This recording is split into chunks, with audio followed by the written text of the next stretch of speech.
Okay. Welcome, one and all, to yet another episode of Wick TV. It's a cross-ideological space where we come together to talk about both issues, cultural and political, from the silly to the serious. And today, we've got a very special show in store for you, okay? There's a lot going on here. We got a lot to talk about. There's a lot going on in the world, and we have a great co-host to talk about it with.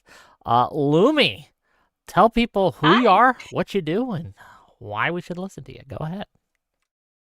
Well, I don't think y'all should, listen to me as the beacon of information because I am not a beacon of information. I just yap how I feel. Well, outside of VTubing, I am a steel mill worker. So I have a nice blue collar job. I work full time. I am a mother. And, I used to be very left leaning in my youth, kind of shifted my positions after I became a parent. And that's honestly like usually the trend when it comes to women after they have a child, their politics usually change a little bit, some more extreme in one way than another. But, I am, as you guys would probably call me, a filthy little fence sitter because there's stuff on the right and left that I agree and disagree with.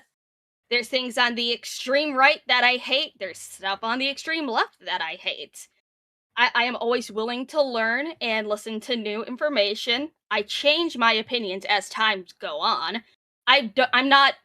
I don't dig my heels in on a lot. There's specific things I will, Okay. and if it's something that I think I need to find more information on, I'll either find people that know more than I do, or I will go and read. But unfortunately, between working full time and streaming, I unfortunately do not have the, ability to autistically research into things. Which That's is why I okay. have friends like Dev.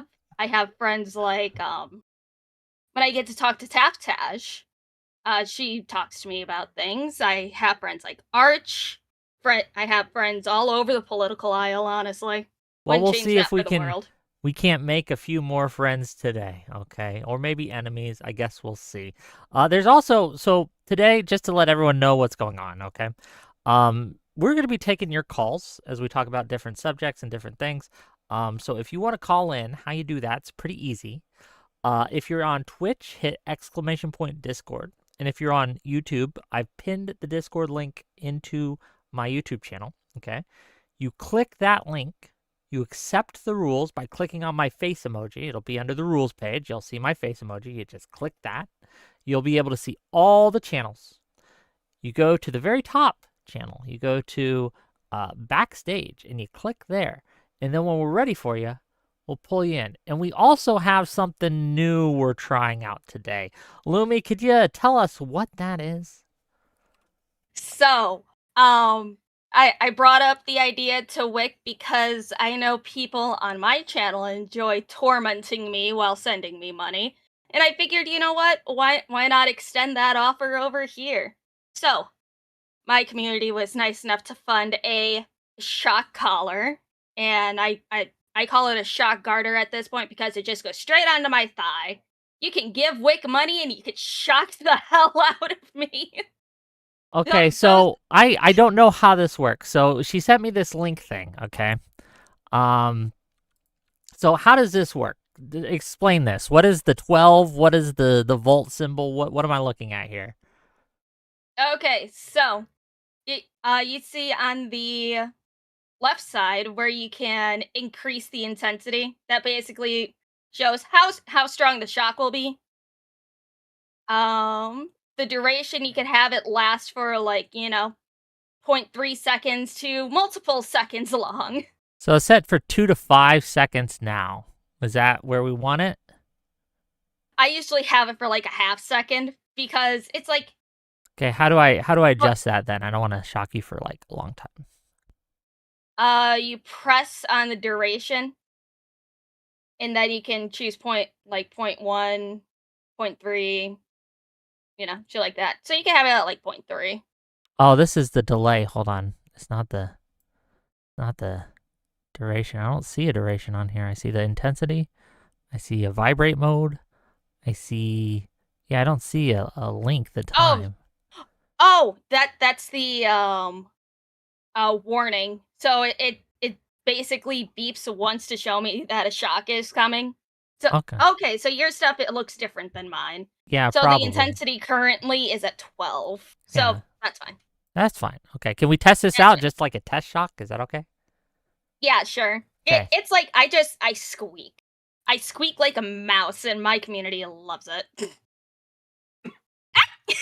Yeah.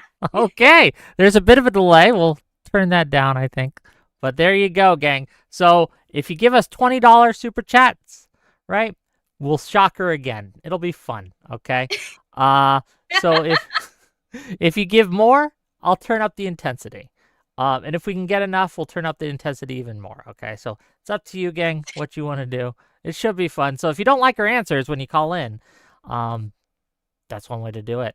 But it Yeah. should be fun. So, like you mentioned you were left leaning at first. What did you like what made you change? You after you had your kid, okay? So how did that was it just like Fetterman had a stroke and went more right wing and you had a baby and went more right wing? No, How's this work?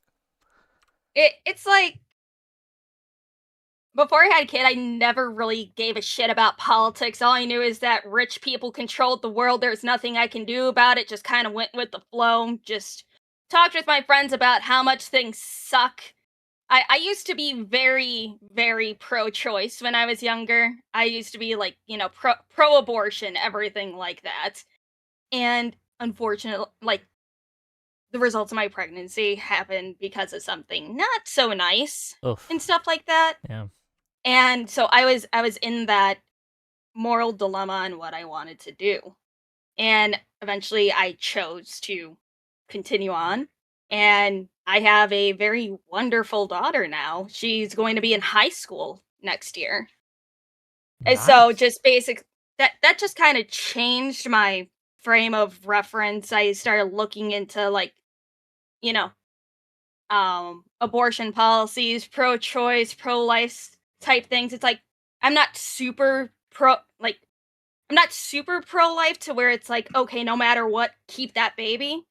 I am still in the position of safe, legal, and rare. So, rape cases, the woman should have the ability to choose if she wants to abort or not. Cases of incest, you should be able to abort. If the life of the child or the mother is at risk and there's no way to sustain that life, you should be able to abort. Okay. Just like, very exceptional circumstances, you should be able to get that option. But if you use abortion like a form of birth control, if you have enough to fill out a punch card for a free sandwich at the subway down the street, no, you have other issues. Okay. Well, I'm sure we'll get into it as we go. I did. Speaking of youth, speaking of high schoolers, did you see? Here, I'll show you. We'll just watch together. Did you see the? It was in Texas, I believe. There was an anti-ICE protest from some high schoolers. And well, Mm, let's just watch. Give me a second. Let me share my screen. Once you're ready, let me know. yep. Okay.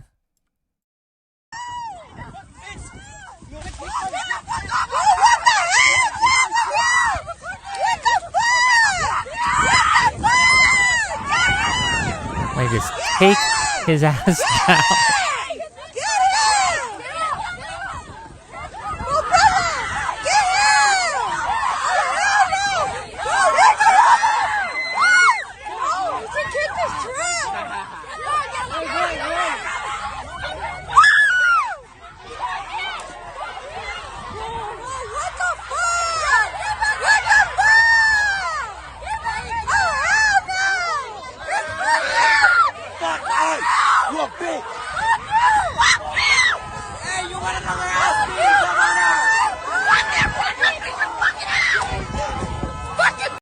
What do you think? Did he get what he deserved?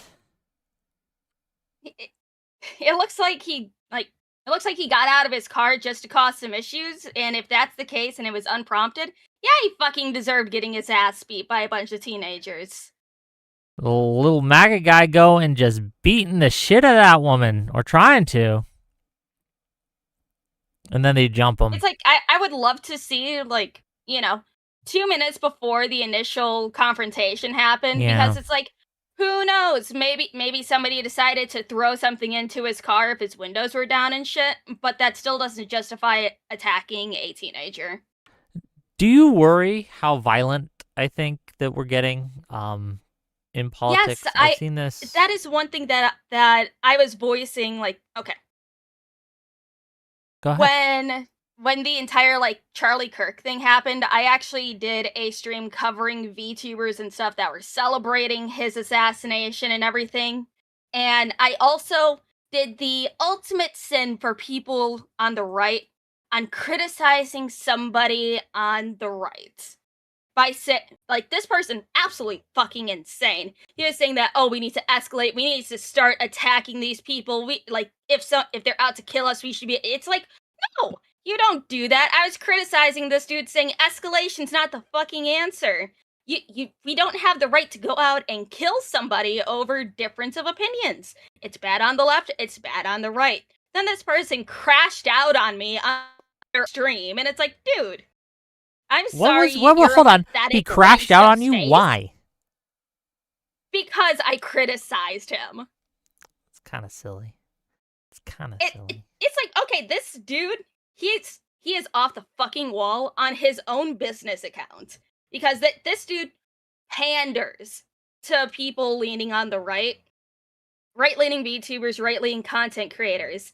If you guys are familiar with fucking what's his business called, like the Dragon's Treasure Tea or some shit like that, Nope. look at his Twitter. He is fucking insane, man. That is pretty crazy. Do you have a clip of him going off on you that we could watch or something? I'd be curious. This happened months ago. I didn't even watch his stream. I was Ah. just told on what the heck he was saying about me, and I'm like, okay, I'm not a Oh. political content creator. It's like I do true crime, I do React Slop, and I play a lot of games. I'm not a political VTuber. I just talk about my opinions if someone asks about them. Okay, fair enough. Speaking of people asking about him, we got some callers. Let's start bringing them in. Let's Okay. see who our first guest today is. Hello, you are live. Hello. Oh, you're muted on your end, sir or madam.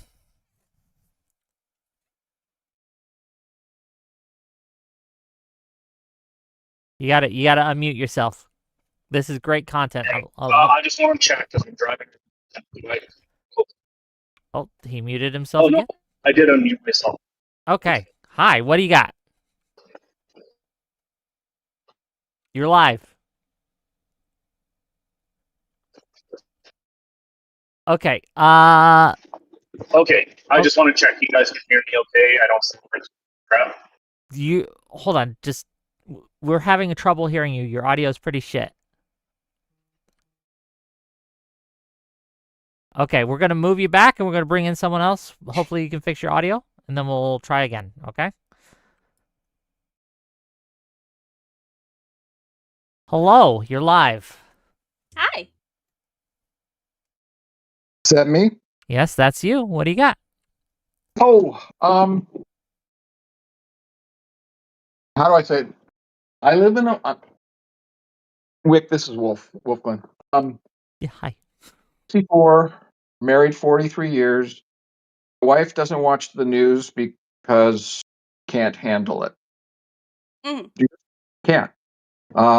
And she knows that, and so we tell her things along the way that she has to know, but otherwise we don't talk about it. I know it's a joke. It's a joke. It's a joke. I really would rather Trump not be talking about not holding midterm. I don't want to be the person who said, believe what he's telling you and be right.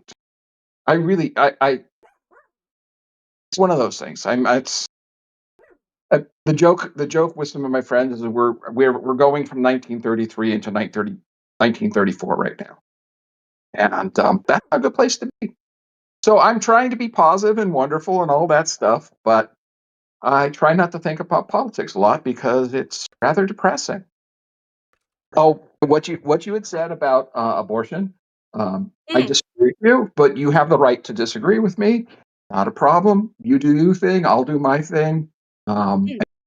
That's my attitude about it. And I understand people who are Christian and believe that it's a moral sin. I understand why they're so confirmed and drastically going after it. If I believe that way, I would be drastically going after it because I think people are hurting their ability to get into heaven. So I understand all that. Yeah. But it's one of those things. I fall more on woman's choice of body, and that just and the fact that I have a daughter, 34-year-old daughter, probably puts Mm. it in that category. What's your response, Lumi? What do you got to say to that? It's like, again, I believe that women have should have the ability and the choice to do what they feel like is right and everything. I grew up Baptist and everything like that. So I am very familiar with teachings of the church, everything like that. Eventually left the church once said church judged me for, oh, how dare I, get in that situation and all that other shit, but that's a story for another time. So that really disillusioned me from that. But it's like, just from a maternal standpoint and just my own personal views, I don't think that abortion should be again, birth control, because that, destroys the inside of a woman's body. And what if one day down the line Mhm. she does want to have a child because of s- let's just say in this hypothetical woman's life she has like 5 abortions. Because of that, she is no longer able to carry a child to term, will always have Mhm. miscarriages. So it's one of those, it's a double-edged sword. It's good for them Mhm. in the moment, but it might also be horrible for them once they want to start a family. So it's a consequence of your own actions type of thing. So it's like I don't want abortions to be straight up illegal, but just, you know, you can't I please everyone with things like this, unfortunately. I totally agree with you in that regard. And again, not to shame anyone or anything, but a woman having 5 abortions, there could be very, very, very valid reasons for that in all cases. I'm sure she has valid reasons. However, that is a type of thing where people go, huh, Yeah, namely Republican senators d- and, d- and House men. just real quick, Wolf Glenn. Though I understand that there could be valid reasons. I agree with you, but do you think that there could ever be an invalid reason or a poor reason that someone decides to get an abortion? Me personally, Yeah, what do you think? no. Like, could you ever Me look at someone's person, choice and say there's this person, a lady, and she's like, you know what? I decided to abort my baby because um, I wanted to sacrifice it to the dark gods. Would that be a valid okay. reason? Just like free speech, I have to defend her right choosing what she wants to do to her body, even if I disagree with it. Okay, fair enough. Fair enough. Okay, well, anything else, Wolf Glenn, or we good? Uh, I feel a void coming on. I wonder what's happening. I I don't feel know. this. To the void, and that's where we send them when we're done. I don't know. Like, I'm pro-choice Mm, as a rule, right? I think that I don't think the government should be deciding what women should be able to do with their bodies when it comes to that kind of thing. But yeah, that said, if someone's abusing the system, right? If someone is mm, doing it just for kicks and giggles, obviously it's something that I think is deeply immoral and deeply wrong. So that's just yeah. my thoughts. It's just my It thoughts. Go ahead. it's like that. This is my one silly extreme point of view with the whole you know a woman getting common abortions and stuff.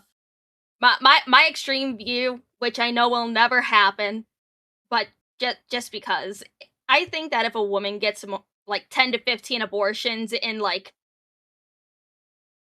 5 years, at that point she just should have her tubes removed because clearly she doesn't want children. But that's Yeah, my it's a extreme lot. view. It's a lot. We got a bunch more callers. We're gonna try that "we're offended" guy again. Hopefully his audio's better, and if not, we're gonna get some other guys in here. Okay. Okay, what do you got? You're back. Hopefully you fixed your audio. Do I sound okay now? It's better. What do you got? All right. So I just want to make sure that it's not a lot of background noise. I'm driving in. So I just want to make sure. It's cutting in it. Lumi, can you understand him? It's a little rough, but if I somehow squint my ears, I might be able to hear him. If you want to Okay, come back so after you're done a couple driving. things. We got into it on Twitter. Yeah, if you hold on. Tell you what, buddy. When you're done driving, call back in. Sound good? Cause Move me down. I'm gonna try something else, okay. and then I'll come back. Hopefully that works. Cause Stormwolf, you're live. Hi, Wick. How are you doing? Hi, I'm doing Lumi. Nice well. to meet you. I'm glad your Nice to audio meet you. is good. Yeah, What do you have that for was us rough. today? I guess I don't know much about you, Lumi, so I'm just gonna first ask some questions. I was just curious first, you said you turned conservative, so I guess there's a couple or right-leaning, fence-sitting kind of, right? Yeah. I guess first, I'm curious who you voted for in 24, and then what was the big issue why you voted for whoever you voted for. In 24, I voted for Trump, but mostly from a full-time worker not wanting any more taxes on my overtime because I like working a lot of overtime when I am able to. I love money. If I can skimp on taxes as much as I can, oh boy, I would love to. But Okay. it's originally I was actually leaning towards voting for RFK. I actually covered the when RFK did his own little offshoot debate off of the questions that were asked between Biden and Trump. I did a whole video on that when that happened. I was leaning RFK, and then once he dropped out, I'm like, well, shit. I guess I gotta think a little more. Then when Biden dropped out and it was Kamala, I'm like, I don't know anything about Harris. So I just kind of went with the candidate that I knew more about. Okay. And just, it was one of those things where I eventually just landed onto Trump. Okay. And then how do you feel about Trump's performance as president over the past year, I'd say? Over the past, it's there's a lot of things that I don't really like on what he's done. It seems like it's weird. It seems like he wants to do a lot more back home in terms of fixing America, but is also really wanting to do a lot internationally and on the world stage. I wish he would rein in his leash a bit more to focus on fixing things back home. Because I don't care what's going on with, other countries across the world. I know it's one of those things where it's where a lot of US citizens are just, I can't see it, so it's not happening, but I'm fully aware things are going on, but I care about me, my family, and the people around me first and foremost. I guess I'm gonna just push you for some more specifics, just so I can know exactly what to talk about here. What is some stuff you Yeah. feel with the Trump admin? So we can talk about back home issues. Where do you feel he's been doing well? Where do you feel he's doing bad? And we can go off of there. I think he's doing well in his idea of mass deportations of criminals, sexual offenders, everything like that. That is good. I wish they would be able to get more progress on that front instead of, right now, as we've seen in Minnesota, getting into fights with US citizens and two unfortunate deaths that have happened. That is absolutely terrible. With the first one, honestly, in my opinion, that was a little bit more her fault in terms of, the ICE officer seeing that his life was in danger, everything like that. But not going to get into too much specifics with that one. But with Yeah. the second incident in Minneapolis, that is a bit more muddied water. Things could have done better on both sides. Okay. It just, but Yeah. Okay. I guess we can start there. I guess with I, immigration. Sorry, if you want to say anything else. Or yeah, no, I'm just trying to get my thoughts together because this is the first time I've done a guest show like this, so I'm Yeah, still for getting sure. my bearings myself. It's okay. So We I won't go too apologize hard if on I you. ramble. And Yeah, remember, I, gang, uh, just remember, remember, if you pay me $20 or more in super chats, if you don't like her answers, we can shock her. It'll be fun. And I'm not kidding. So $20 more, and we'll see where that goes. So choose wisely, Lumi, with your answers. But go ahead and ask your questions. Yeah. Stormwolf. Yeah, so I guess I was gonna say with the immigration stuff, right? You seem to be a fan of the Mhm. mass deportations. Do you have like an issue with him going after people who are trying to go through the legal process in any regard? Like, it feels like to me like revoking the visas of people who are going to their court orders seems like really messed up because these people are trying to go through the legal process.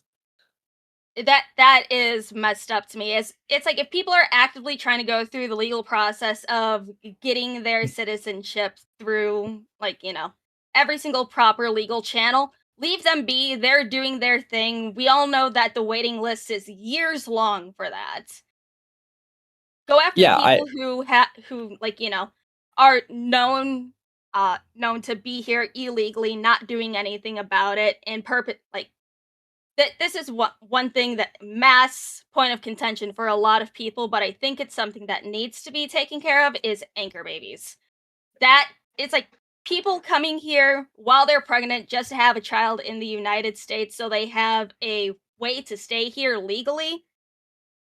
That should be taken care of. I don't know how, because that is a very sensitive issue.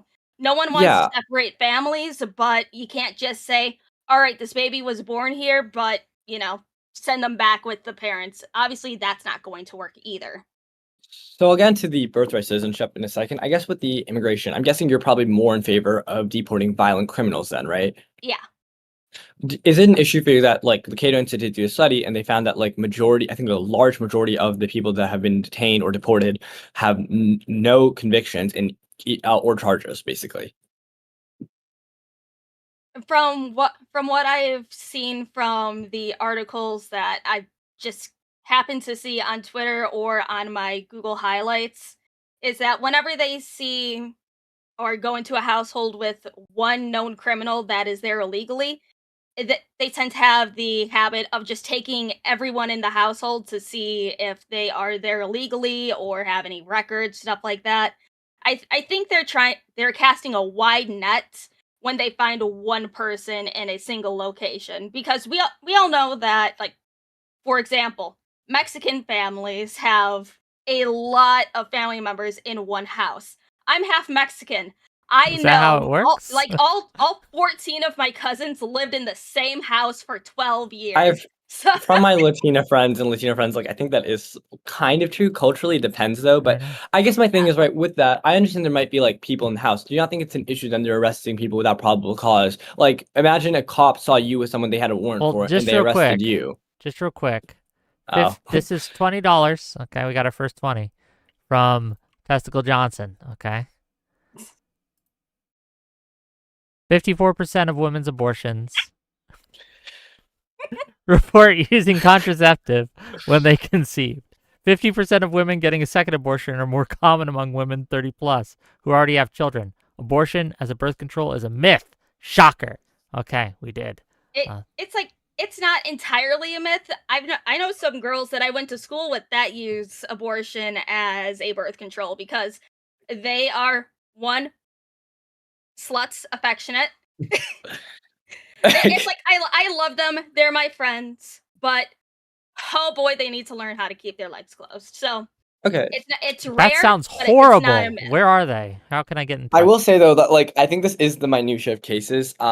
Yeah. We can talk about abortion if there's time, but like I guess my thing with I'll just re-say what I'm saying. Like, is it not an issue that like for example, ICE? It feels like to me that as a liberal, like ICE has continuously, Mhm. consistently gone after people incorrectly, right? They're detaining people for association without probable cause. They're using administrative warrants as if there's judicial warrants. Sometimes deportations aren't giving their hearings.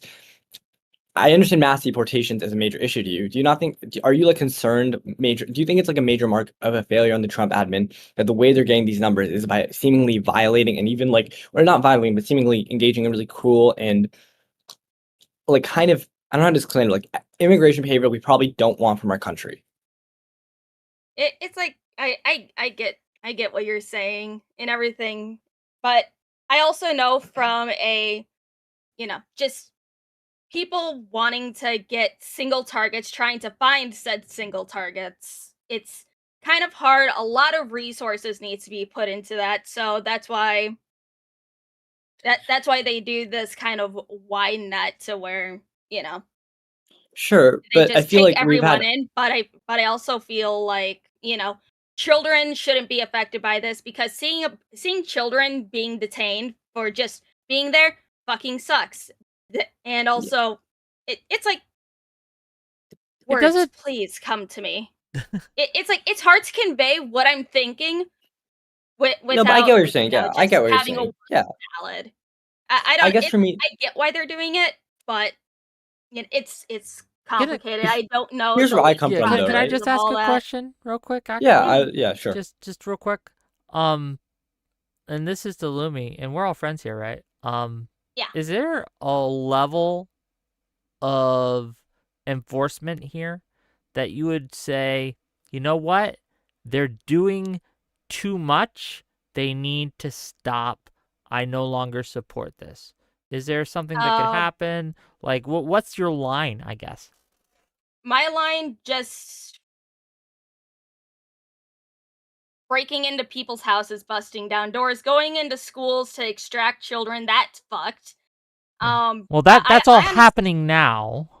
yeah, I know it is, But I'm and talking that so stuff I'm talking that about like what isn't currently happening because you still support the deportations, right? yes, Yes. So what specifically more for could violent criminals happen and that would everything. make you like, nah, we got to cut this out? What more that could happen? Yeah. So you stop supporting it. That's what I'm curious about. Where's your line? Um, If you don't have one, that's okay too. Just it's like I'm trying to think because it's like, unfortunately, it's like I can't even say that if needless deaths start happening because that's already started, but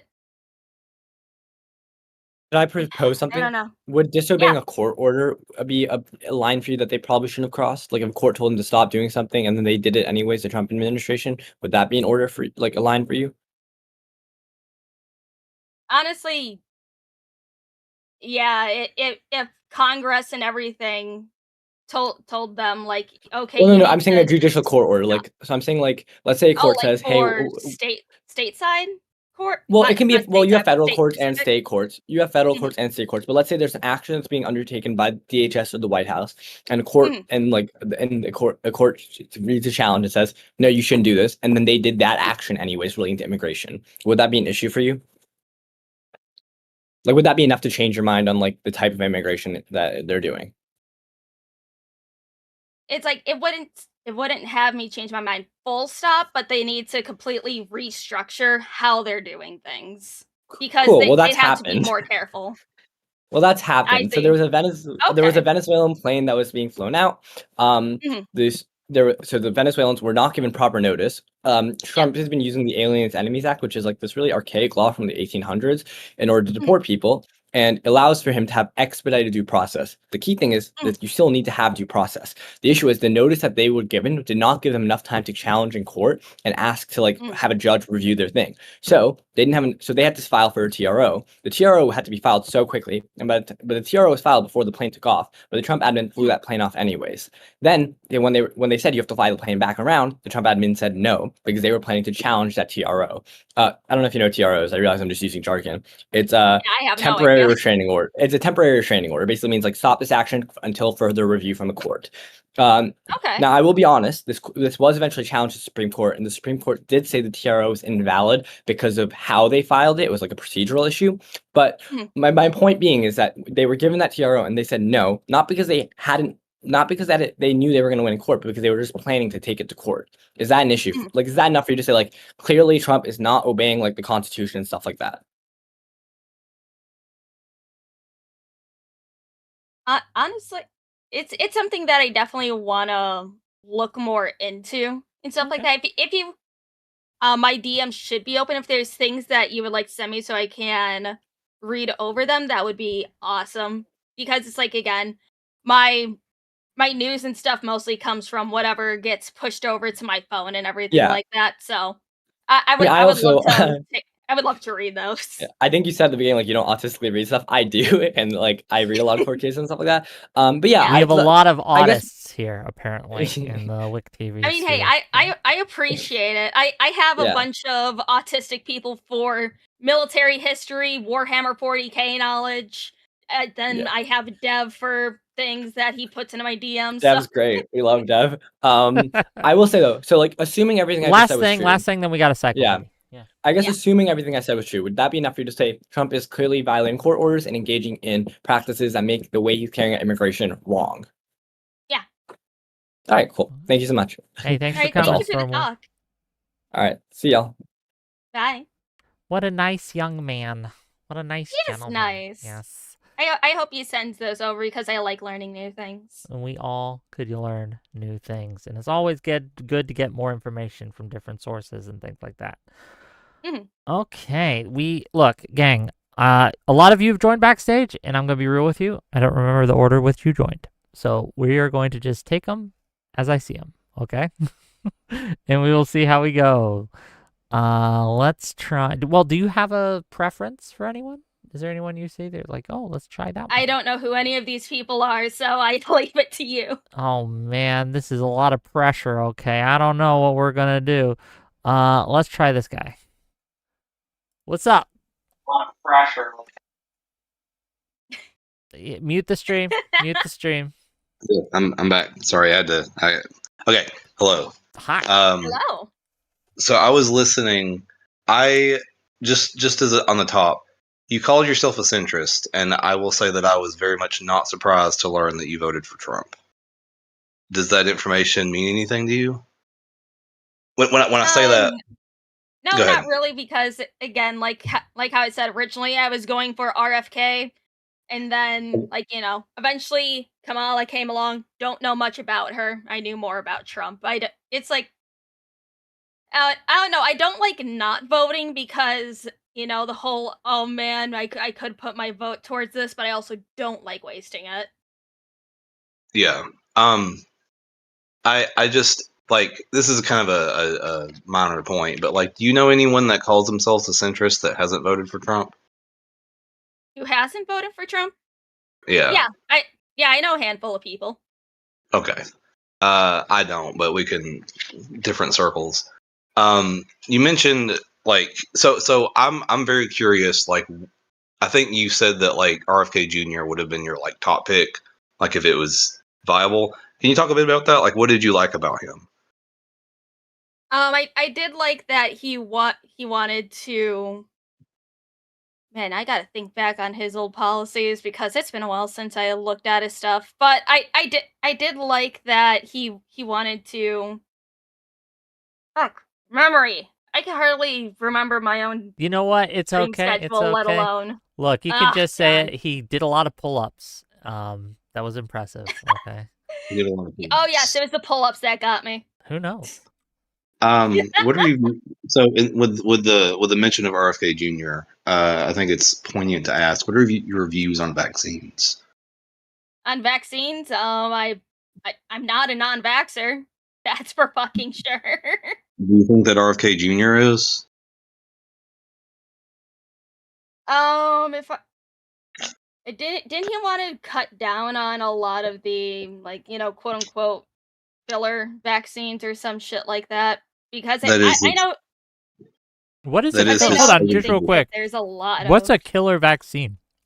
No, not killer. Filler. Oh, okay. I'm like a FILLER. killer vaccine. What are we talking about No, here? filler. Because So I know children have a lot of vaccines that they need to get done, but they're also very needed, especially with like, for example, when my kid was born, that's when the whole whooping cough epidemic was happening.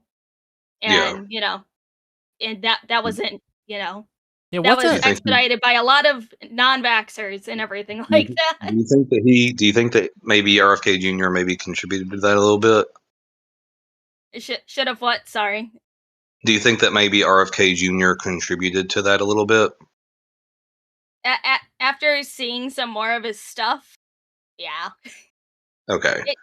Yeah. Because like I would have done more preparation if I'd kind of known more of what you thought before, because I've kind of just been listening, right? So this is kind of stuff that I've heard in the past hour. So like I won't be able to like cite some of this stuff, but like my understanding is that RFK Jr. kind of hides his power levels when he's talking to like Congress and stuff. But like there's clips of him on podcasts like talking about vaccines being like openly dangerous and stuff. If I remember right, wasn't some of his stances on vaccines because of a really bad side effect of one that affected, like, his voice and some other Did things with he him? I'm trying to remember specifically what that was. did he blame the voice quiver on vaccines? Is that I don't because you remember, might to know be more about it honest. than I It do. I don't really it, keep up with him. it was something that affected him to the I don't Okay. remember. I don't remember either. The funniest thing to me about RFK Jr. is he actually had a worm eat part of his brain. Yeah. That was kind of crazy. I'm not typically one to like roast people for medical issues, but the way that he got it was that he just found a bear on the side of the road and loaded that shit up into his dump truck or his pickup truck. And I'm gonna make fun of that a little bit. That's crazy. That's like some fucking Appalachia shit, right?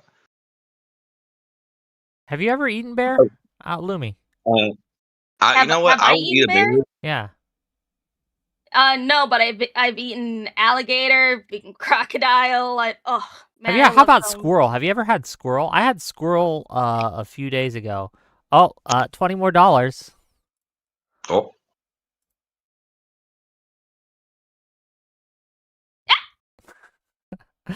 OMG, it's Soup says he blamed his voice changing from a flu vaccine. Thank you for the $20. I knew it. that is okay. Okay. Wow. Okay. So, what do you think about the United States like separating itself from the World Health Organization? Honestly, I didn't look too much into that because that was again. I don't look too much at world politics, and Right. it's like honestly, I think that again we just need to focus more on our own stuff. I don't think America should go full isolationist because that would not function at all for a extended period of time because we need imports, exports, all that fun stuff. Yeah. Like, do you think it would be like a positive One or two more influence? things, and we got to cycle, man. So just Sure, FYI. sure. Do you think it would have been like a positive health influence on like the general health of the country if like we continue to like cooperate with the global organization on like collecting data on different diseases and health issues? I mean, after the fun times that was the COVID lockdowns, I could see why a lot of people don't really trust the World Health Organization at this point. Okay. One last question because I know Wick's trying to kick me, even though he loves me. I love you all. Okay, everyone.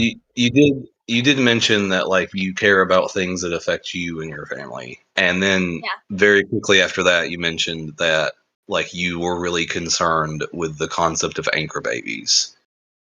Do you see like a contradiction there? It's a bit of a gotcha, but I did notice it. Well, it's like in terms of a lot of policies, I care about what will affect my family and stuff like that. But I also know that having a lot of people here illegally does put a lot of stress on, public health systems and stuff like that in terms of not state aid, food stamps, everything like that. I have my own hatred for people on food stamps. That could be another story that I could tell another time. Okay. Well, thanks for having me on. I hope that you join again. I will come with more substantial points next time if you're on here again. Puffin, always a pleasure, buddy. Okay, we'll talk to you later, okay? Love you, man. Bye-bye. Okay, Lumi, you're nervous. Yeah. You need to relax. You need to loosen up. I know okay? this Let's do is some this. stretches. Okay. I know this is new ground for me. I'm not usually a political person. I usually like talking about true crime, how to get how to possibly get away with hypothetical crimes. Nice. I don't know. No, it's don't okay. It's know. okay. I understand, and I appreciate you coming on, and hopefully not every caller will just be politically quizzing you. I mean, hey, we could talk about women's wrongs and the We illiteracy can. rate in the United States. Women's wrongs indeed. What? Okay, well, before we take in the next caller, I'll just ask this then. What do you think that women do these days that is the worst? What are women's worst qualities in today's, I guess, society, culture, whatever you want to call it? Well, it's like we've talked about this before in our private chat and everything like that. The thing that I focus on the most is how women sexual predators nearly get away with hardly any punishment or no punishments whatsoever, because there are a concerning amount of school teachers specifically that prey on their younger students. There's a court case that I've been following for the past 3 years at this point, where a teacher got pregnant with her student's child and is and is trying to to force that child to stay in her life. It is horrifying. How old was the kid? 12. 12 years old. Damn. 12. Yep. Yeah, that's kind of crazy. That is kind of crazy. So how long did she get? Like, how many years did she get in jail? The court case is still going on. Okay. Well, hopefully it's a good amount. 12 years old. I remember being 12, okay? Man, teachers could have taken advantage of me. It would have been very bad. But we laugh about it, but at the same time, it is kind of horrific, right? Like how much pressure and how much damage an adult can cause to a kid like that. That's insane. So. It's like it doesn't help when some of these teachers have quote unquote pretty privilege. So similar to how women also simp for conventionally attractive serial killers. That's another women's fucking wrong right there. Do you see the reaction to Luigi Manglione or whatever? Oh my fucking god. The amount of love letters that he got, the amount of women that are like, oh, he's innocent because he's hot. Same with the fucking Wade Wilson dude. I don't know Wade Wilson. But let's bring on the next caller, and you can tell me about him. Let's try this Tyler guy again, and hopefully his audio works. If it doesn't, this will be the last time. Hey, Tyler. Does your audio work?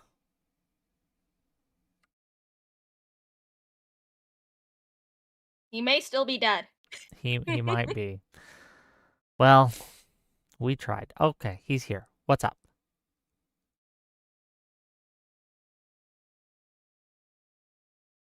Well, maybe not. Okay.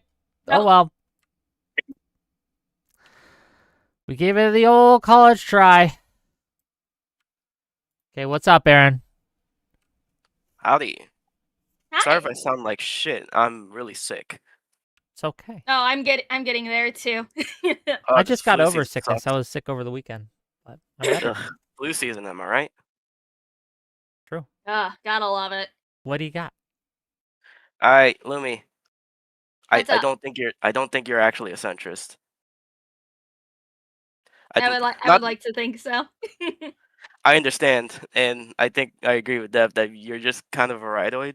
I think it's generally just that you're ignorant on a lot of topics, and so you probably got a lot of stuff fed to you, so you don't know that much about shit. Well, I'm there know. too. I'm there It's too. like I will fully admit I am ignorant on a lot of things because again I don't go through a lot of news articles. I don't compare and contrast everything. If there's anything big that's happening, I honestly just message Dev about it and be like, Dev, what the fuck is going on? And then usually he'll get me up to speed on things. And if he does a video, I'll watch his videos. It's like, I don't know. He's my main information center on a lot of things if I want to get another person's perspective. Can I just ask a question on this? Like, You say you're a centrist. What is your biggest left-leaning opinion? Like a left-wing position or a position that left-wingers take that you're like, that's something I believe in and I advocate for.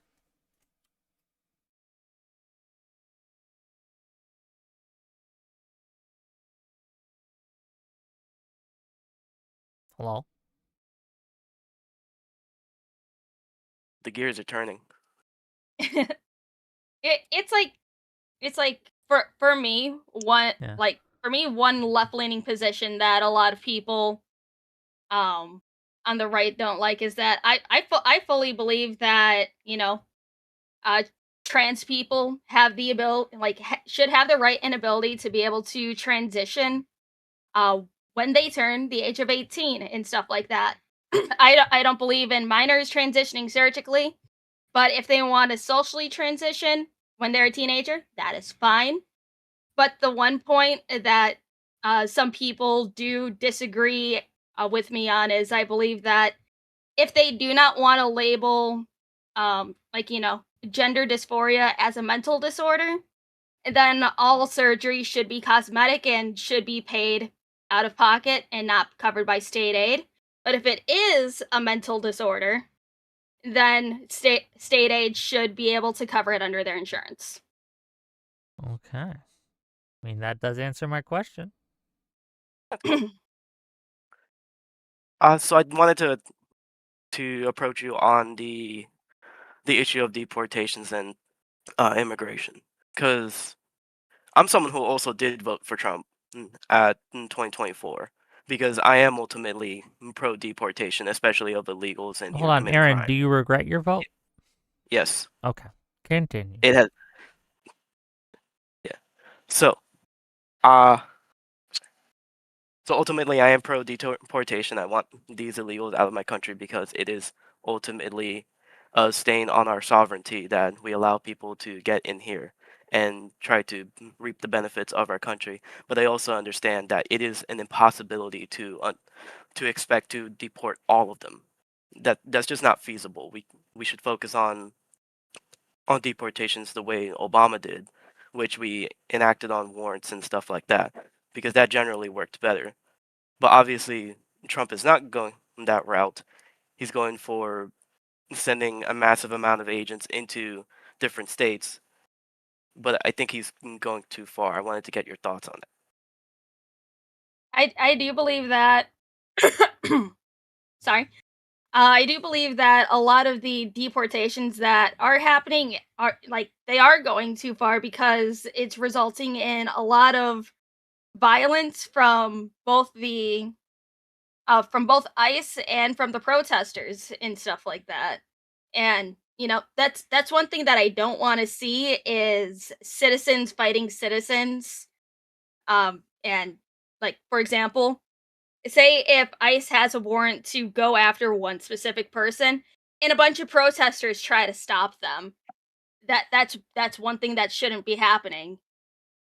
They really need to set up blockades and stuff, like at least maybe, couple blocks if they're going after one specific person, if they're proven to be a criminal, if they have a record, stuff like that.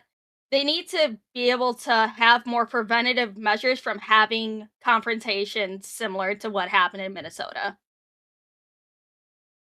Yeah, we can do that by mostly acting on warrants and not having people roaming the streets, Can or I? having ICE agents roaming the streets Yeah. and going off probable cause. Especially considering one of the cases that I looked into was Border Patrol accosting a man at his home, and their reasonable suspicion was he has an accent, therefore we think he might be an illegal. Is that not in any way wrong to you?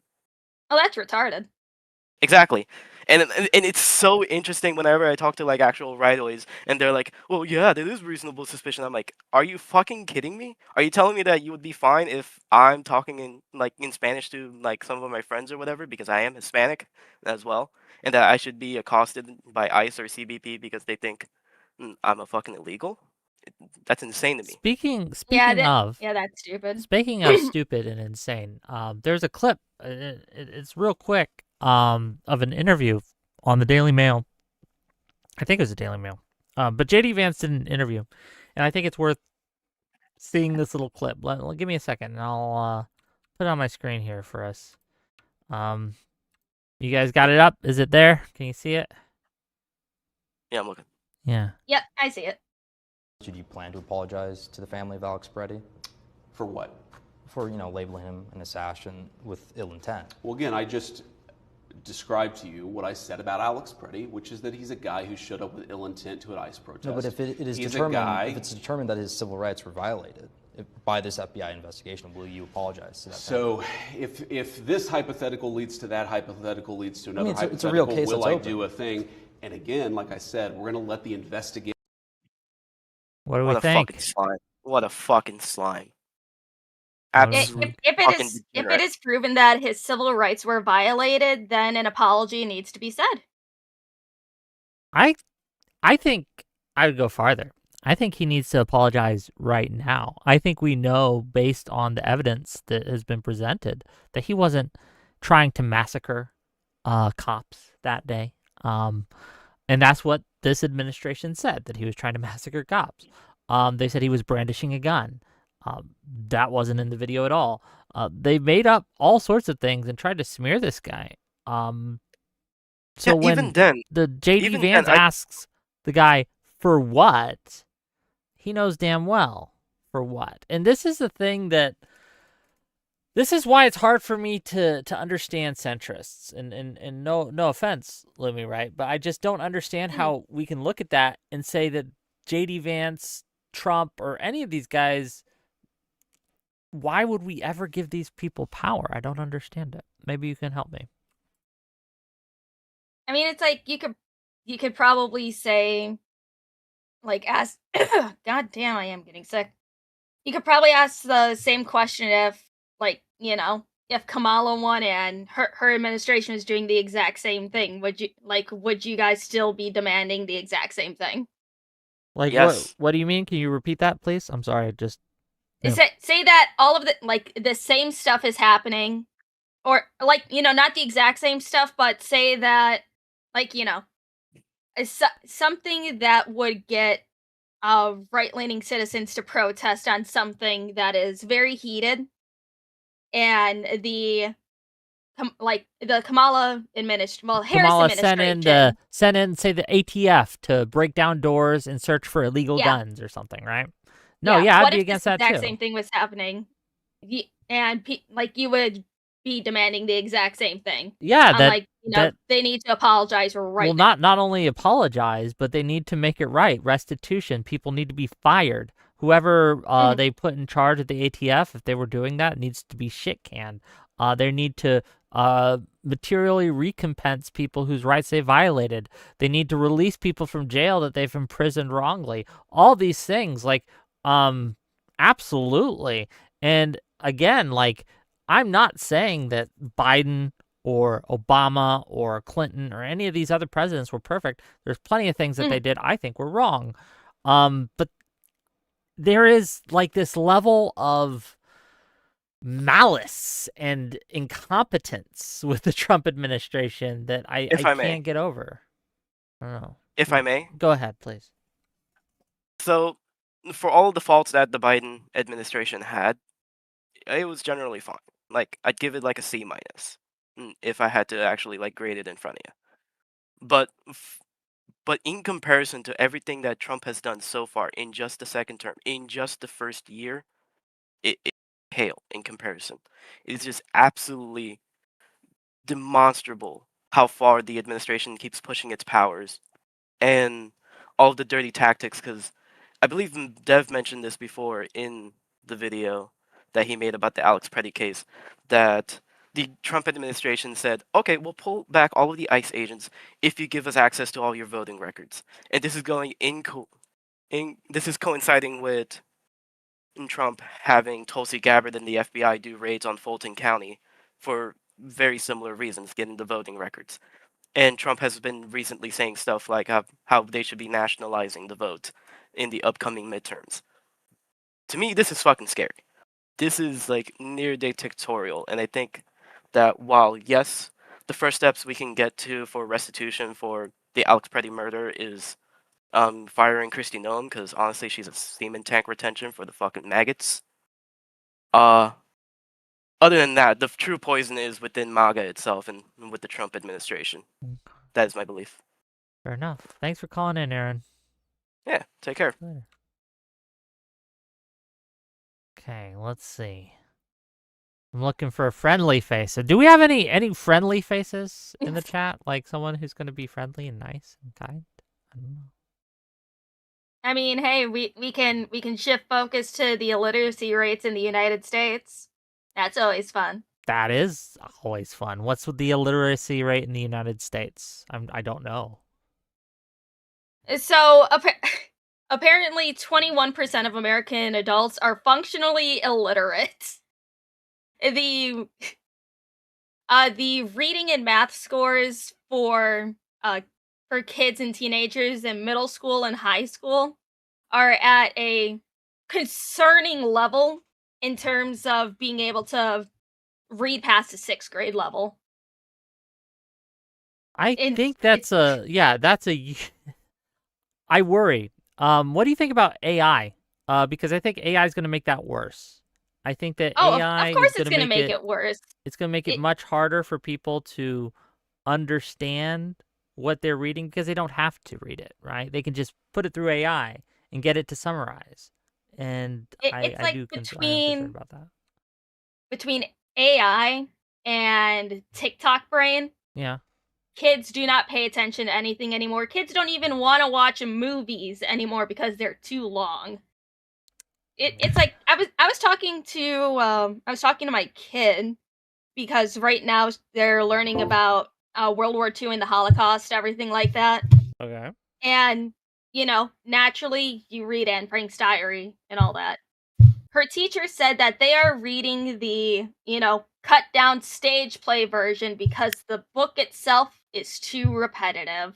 So my kid was like, "Hey mom, can you get me the actual book so I can compare what the heck got cut out?" Oh, thank God my kid loves reading. Cool. Hi. Hi. Hello. How's it going? Good. How are you? Good. I know you haven't. I mean, I've been watching. I think it's a little unfair to talk politics every round. So I wanted to bring up something completely different. Okay, is that cool with you? Yeah. And, we like to have discussions here, and I think this is something that needs to be discussed. Wick, I just sent you a link. Okay. Lumi, Loom. Yeah. I don't know who you are, so I clicked on your profile and I was like, oh, who's this person about? What's going on? Let me just deep dive because I have like an architect of what a VTuber does and has a lot of beliefs in. And I saw you had a merch store. I was like, well, okay, let's click and see. Please don't be what I think it's going to be. And what's up with the lolicon stuff? Because they're cute. You want to go into the fiction morality thing. You know what? I love topics like these. Yeah, we love here at Wick to challenge ideas, Hold right? on, just real quick. Just can we lolicon? What do you mean by lolicon? Oh, okay. Do you watch anime, Wick? A little. Okay. So, lolly characters, they are short, petite characters. They're small. They have no boobs. Flat. They look younger, youthful. That's what lollies are. They are not always children in anime. They are small, petite anime characters. Okay, and like what Rebecca are you selling precisely? Which merch are you looking at? I don't know. I sent you the link. So we got plushies, we got figures, which Oh, are you looking at the Kapifi store? Yes, the one that's on your profile. Okay, my page doesn't have my merch stuff specifically doesn't have any lolly stuff, but They do like Hold they on, do yeah, just real sell quick. This is lollies. to In Pursuit of Friends. Which one of these Yeah. is lolly? Hold on, let me watch your stream. I would go up, keep going. No, in the figures. Hold on, is this I don't know. Yeah, you might want not put this on stream. I don't know. I don't know what the rules are. Okay, I'm gonna be real. okay? Hold on. We might, but looking at the Also, that plushie section, the first Elolly section I just real quick, collab, the first section I clicked on, I don't see lolly here, Okay. or at least nothing that I would consider weird, or well, not weird, but like inappropriate. I think it's hard to sexualize plushies, but I mean that bundle there is certainly trying. I mean, bronies would give you a run for your money if you say that you can't sexualize plushies. I'm gonna look at these before I put them on the screen. Hold on. And Am I if gonna I'm be on a wrong, because list? I just clicked on your Discord link and it says, see the full bio and it says merch, and it had this Yeah. link. Yeah, and that's why I thought that was like to your store. If it's not, yeah, I stand corrected.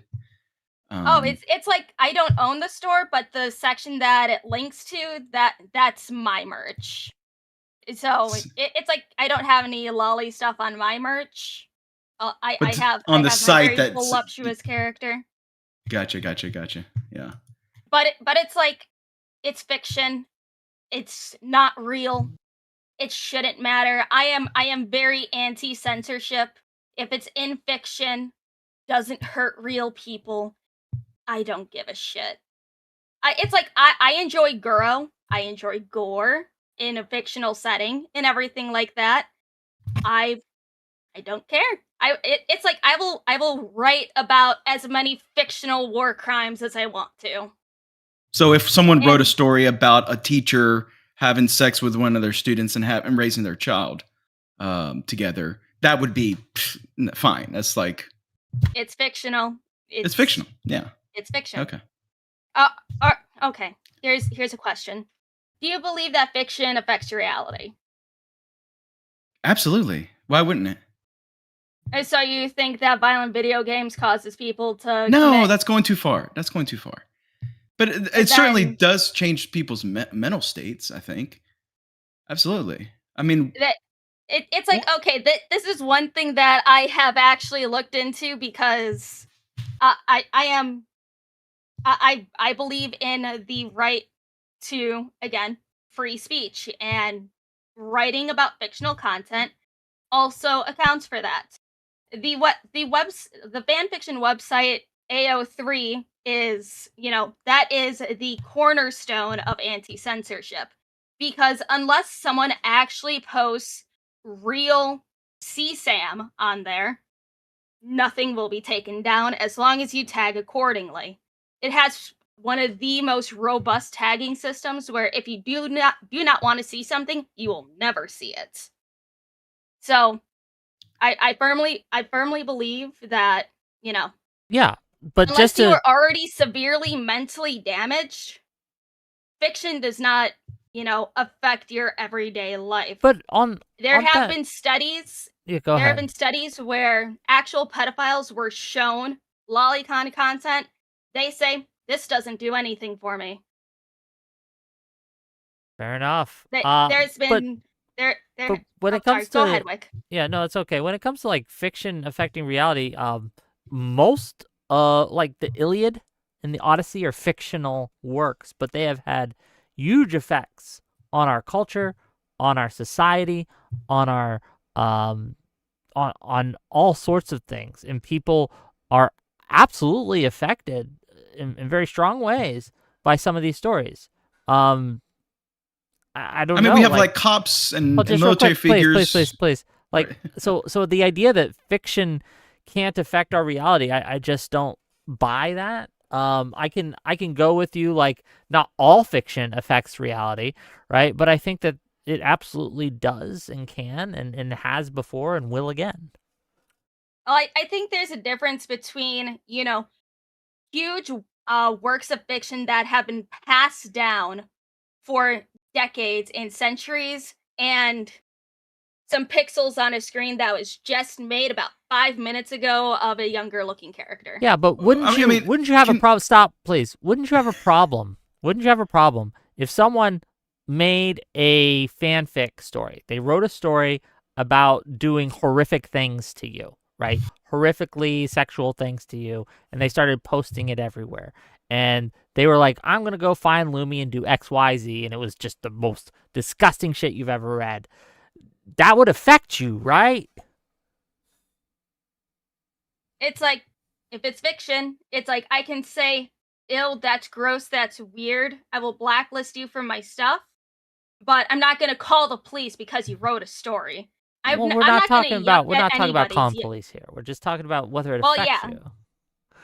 It's like, of course it's gonna make me be like, ew, you're weird.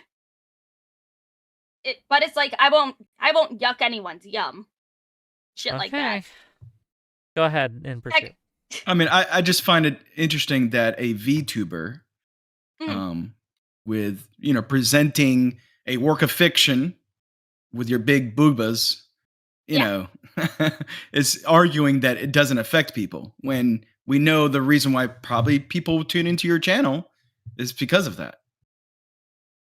Heck, it's like, I am very active in my own Discord when a lot of VTubers avoid their Discords like the plague. The vast majority of the active people in my community, they just like bullying me because they enjoy hearing me waffle on about my opinions. They like teaching me new things. They like hearing about my probably very concerning stories of my life. I don't think I actually have any gooners. I have no simps. You have no simps and no gooners. I call bullshit. You have you have a shock garter, okay? Yeah. You don't think you have any gooners or simps or anything? I mean, that your community bought for you, to be clear. Yes, because they like the squeaks that come out of me. But also, compared to other VTubers, I am also very open that I am in a very committed relationship with my boyfriend that also comes on a stream with me. Yeah, I mean, that hasn't stopped literally anyone in the history of the world, right? But fair enough. Okay. I mean, if that's your stance, that's your stance. Anything else in pursuit? I mean, I appreciate you coming here to the politics era, and us to have the real debate about Lolicon one day. I'm sure Whick can set that up sometime. Okay. Ooh, I actually have my friend Mizu that we actually did a few streams actually talking about Lolicon and everything. So I think it would be fun if I dragged him with me too. Yeah, I'd be happy to Make do it happen. that. We can set it up. But thanks for calling in pursuit. We're gonna let you go later. Okay, I didn't know you did like the lolly stuff. Yeah, I don't know about lolly, man. That's a lot. It's like, I don't do lolly stuff myself. I just don't see a problem with it. But I do actually enjoy I'm a Shotokan. So I don't know that word, but I don't know if I want to know that word. That is the male equivalent of a lolly. Okay. Let's bring in the next caller. Hello, you're live. Hi. That I have with. Sorry, did I get pulled in or did somebody join? Yeah, you're here. Oh, what's up? You're live. Oh. Hey, what's up, Whit? How's it going, brother? So far so good, but there's still plenty of time for things to go horribly wrong. What do you got? Sweet, I'm here. Good. Really, I just want to kind of push back against one thing that I heard earlier. I've been chatting backstage, so I haven't heard much since. But when you were talking about immigration before, you were talking about anchor babies. And I want to take I take particular umbrage and want to push you here on your framing of, quote, they come here. What about just anchor to lollies? have babies. Okay. Oh, anyway, Jesus Christ, sorry. Wick. It's like, okay. Like, I know that not every single person that comes over here just wants to have a baby in the United States so they have an anchor to stay here. Because I know a lot of people do come to the United States because of oppressive things in their country, that they're in danger, everything like that. But I do hmm judge the people who do purposely do that just for that reason. I'm not saying that's the only reason that people come over here. Yeah. So here's the issue with that I have, right? Because the Mm. way that you frame it and the way that you say that, it implies that the most common reason for people to do this is because of this reason, right? Like, I think it would be a very different thing to say, well, maybe we should like look more at like immigration and like border enforcement, and maybe look at this phenomena that seems to be happening. Like, it doesn't happen all the time, but it does happen sometimes. Like, I think that's a very different type of framing than just saying than saying that this is, or making it sound like this is what most of these instances are, and that's just not true. Yeah, it's like, again, I know it's not the only instance, but I can only say, well, get my point across so much with so many words before it just seems like I'm babbling on with every, oh, but this, and this is also another reason. It that So that just rounds it up fairly well.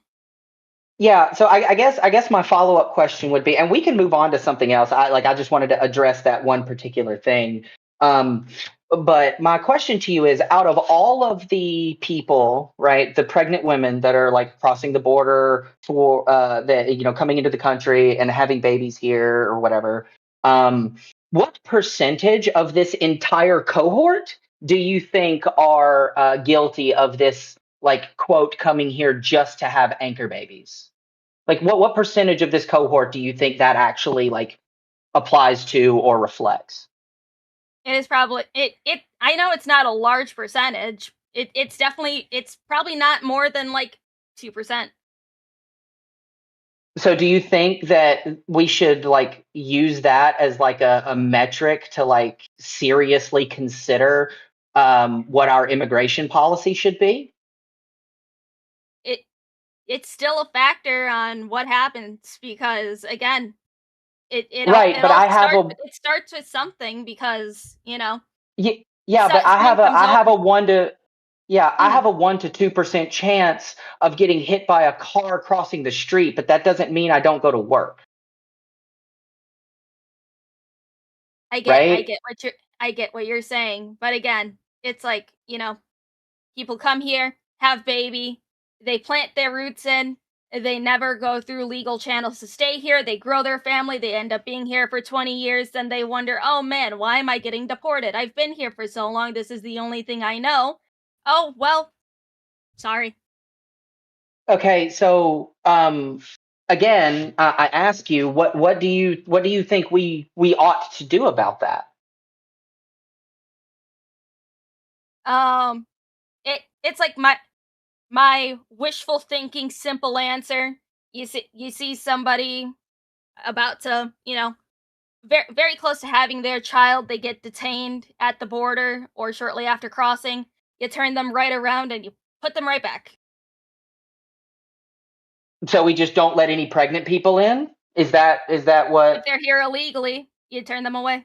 No, well, they wouldn't be here illegally if you're turning them away in the border because they're not here yet. For No, one, but for if you two, catch I them want to across repeat the my Okay, border. just question. real quick.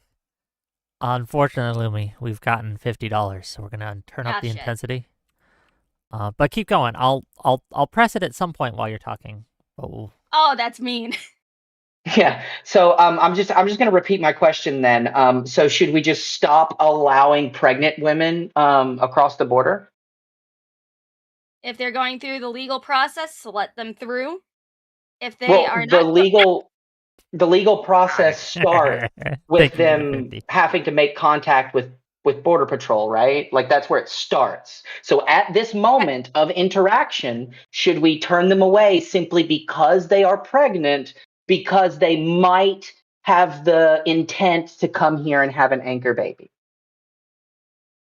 I think we are talking on like two different angles. What I'm saying is that if they go through the border legally, If they go through, if they are starting the legal process, they should be able to stay.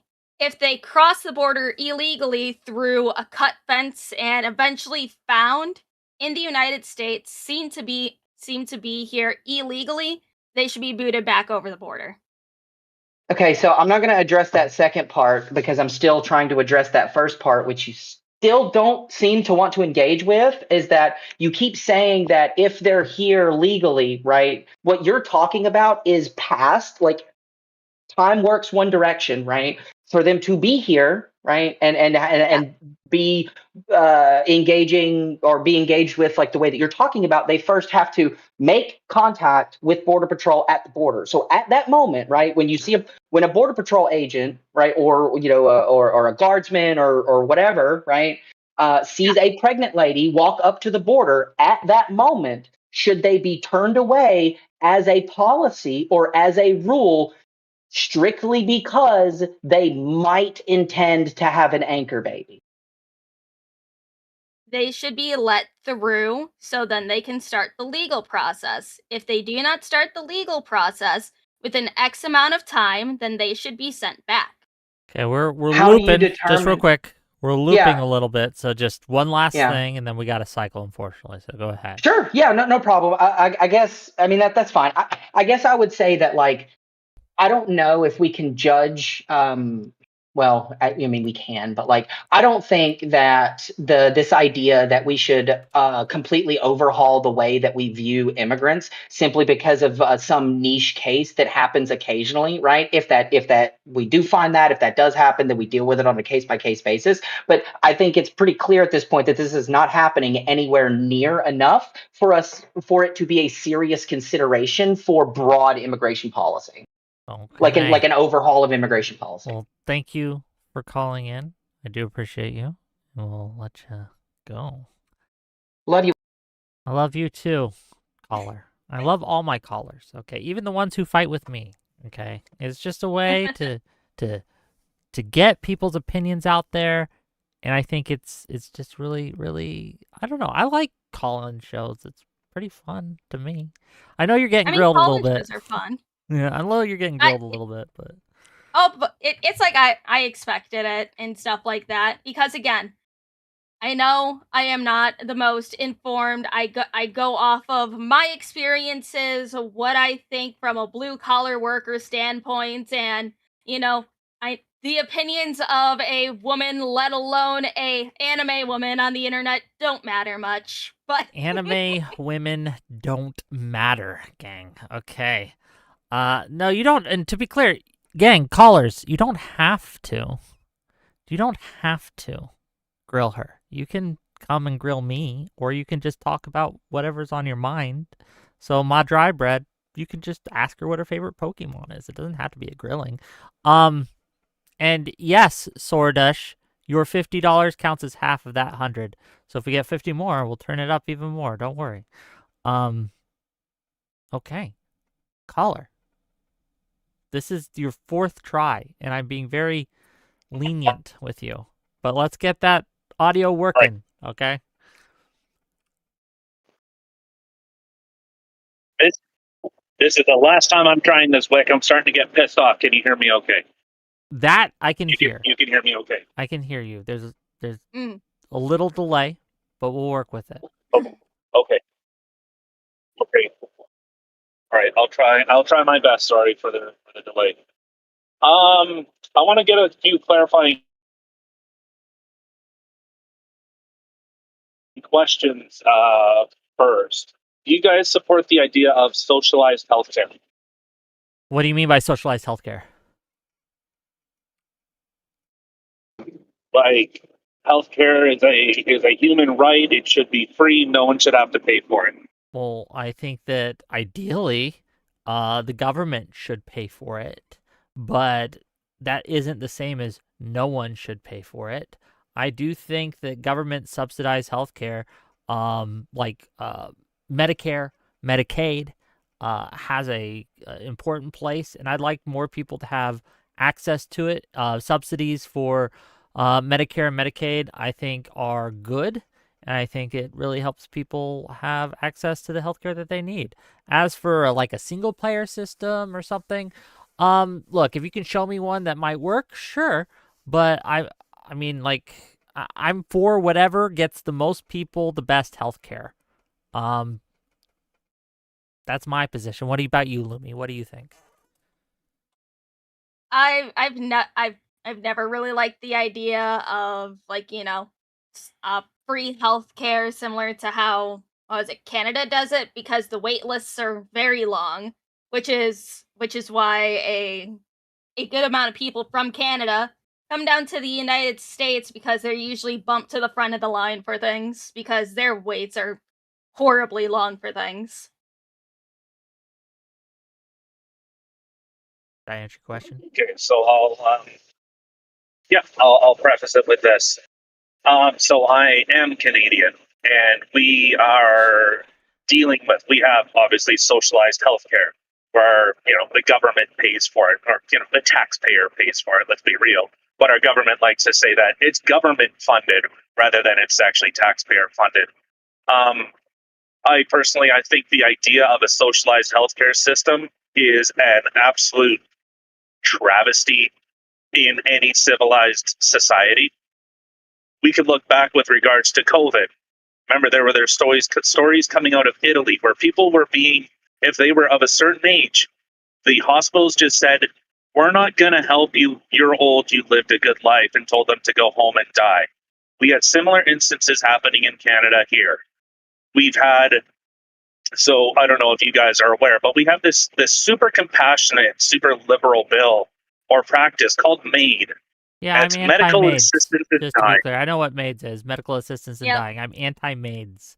I think that government-assisted suicide is bad. Okay. Mm-hmm. Well, so this is a big misconception that people seem to think that because a socialized healthcare system is somehow good. Well, if that's the definition of good, then it's an absolute travesty. Look, We've had people that got hurt from COVID. Sorry, go ahead. no, I understand what you're saying, and look, I've never used the Canadian healthcare system. I can't really speak to it much. I have heard mixed opinions on it. That said, I don't know if like a single country is a good example of an entire system, because we can have systems that are entirely funded by private healthcare and that have them be bad systems, and we can have the opposite, where we can have government systems entirely funded by the taxpayer could be bad as well. I think that the question is, for America at least, what level of subsidies are people willing to pay, right? And what level of subsidies are we willing to accept? Because there will be a cost to it. That will, but I don't know if I'm okay with watching people who could otherwise get healthcare not be able to get healthcare simply because they can't afford it. I don't know if I'm okay with that. I know I can't solve all those problems, but I think we can do better than we are doing right now. Do you disagree? I disagree So one study that was commissioned when the big bad cost came and took over the world, our government commissioned a study determining how much a human life is worth. You guys want to take a guess of the number that came back? Well, I don't know about that, but $5 from Audacity to say how much to embargo all Canadians from stream for a month. Tell you what, are we talking about Collins and stuff for a month? $1,000, and I'll let no Canadian run free in my show. Okay, no Canadians. That is a low ask, Whick. It is $1,000, and we won't have Dev on for a whole month. Okay, Man, sorry, I had to say that, but I don't know how much. What's the answer to the question, sir? It was determined that a Canadian life is worth $60,000 a year. After that, it costs too much, and they offer you MAID. Cool. Well, to be clear, Canadians aren't worth much. That's true. I wonder what an American life would be worth. I'm very curious. at least $3.50 and 68 cheeseburgers. Hell yeah. How much would you pay for a Canadian, Lumi? I'm just really curious. How much would I pay for a Canadian? Yeah, they're worth 60,000. Would you pay 60,000 to have a Canadian? It depends on the Canadian. If it was Dev, then maybe a half-drink bottle of maple syrup and some. Yeah, Okay. that's about it. $10 Love from you, Dev. Mega. Sorry, $10 from Mega. Gang, it has to be at least 20 for the shocks, just FYI. $10 from Mega to say, my question is for Wick from my Uncle Donald. If I shit my pants to own the libs, am I a stinky little boy? A smelly little fella? The foulest fiend? Yes. Yes, you are. Okay. Sorry about that. I know who you are. This is a caller. Look, I know who the caller is. I just realized who this is. You're the person who said that I'm in favor of slavery. Can you elaborate on that? Oh, you're pro-slavery? Yeah. Oh my God. It's news to me. This guy said I was pro-slavery, and I'm just really curious. Yeah, so one of the largest aspects of illegal immigration is movement into slavery, whether it's people who are paid under the table. We have the same thing actually going on in Canada. A real big story. Okay, hold on, just real quick. Where, Do you think someone paid under the table is a slave? yeah, when it's indentured servitude, yes. Okay, I just fundamentally disagree on your definition. I think that someone paid under the table does not... Like, a slave doesn't get paid. They just don't. They Right, don't and get money. that would be called a slave debt. Hold on. I think I get the angle he's coming from, because that's something Translate.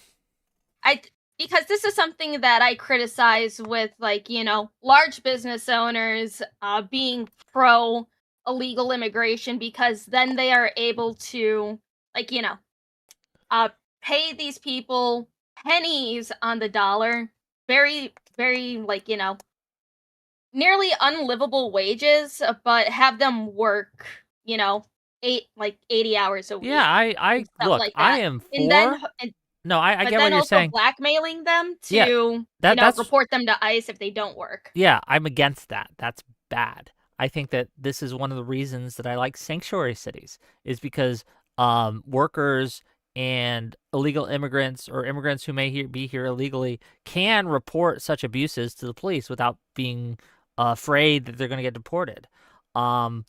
So yeah, I'm against that kind of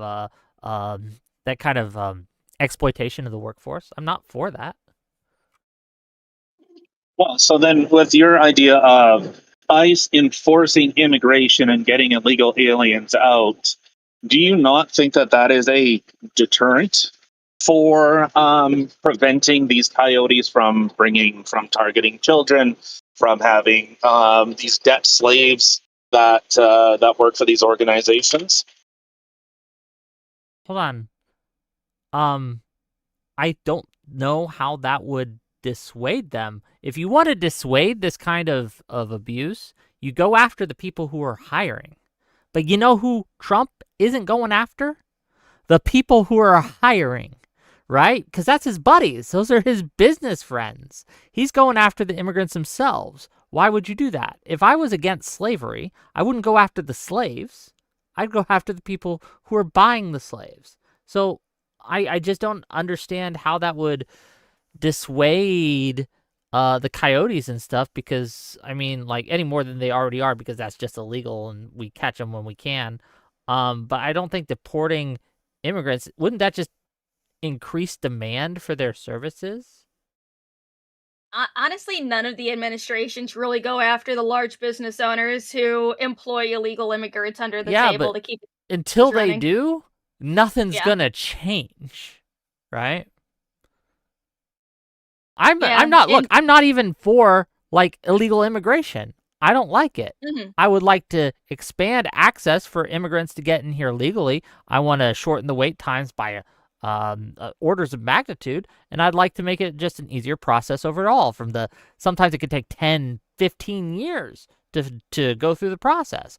But, like, when it comes to deporting especially violent criminals and illegal aliens, I'm all for that. My issue with the Trump administration is how they're doing it. isn't.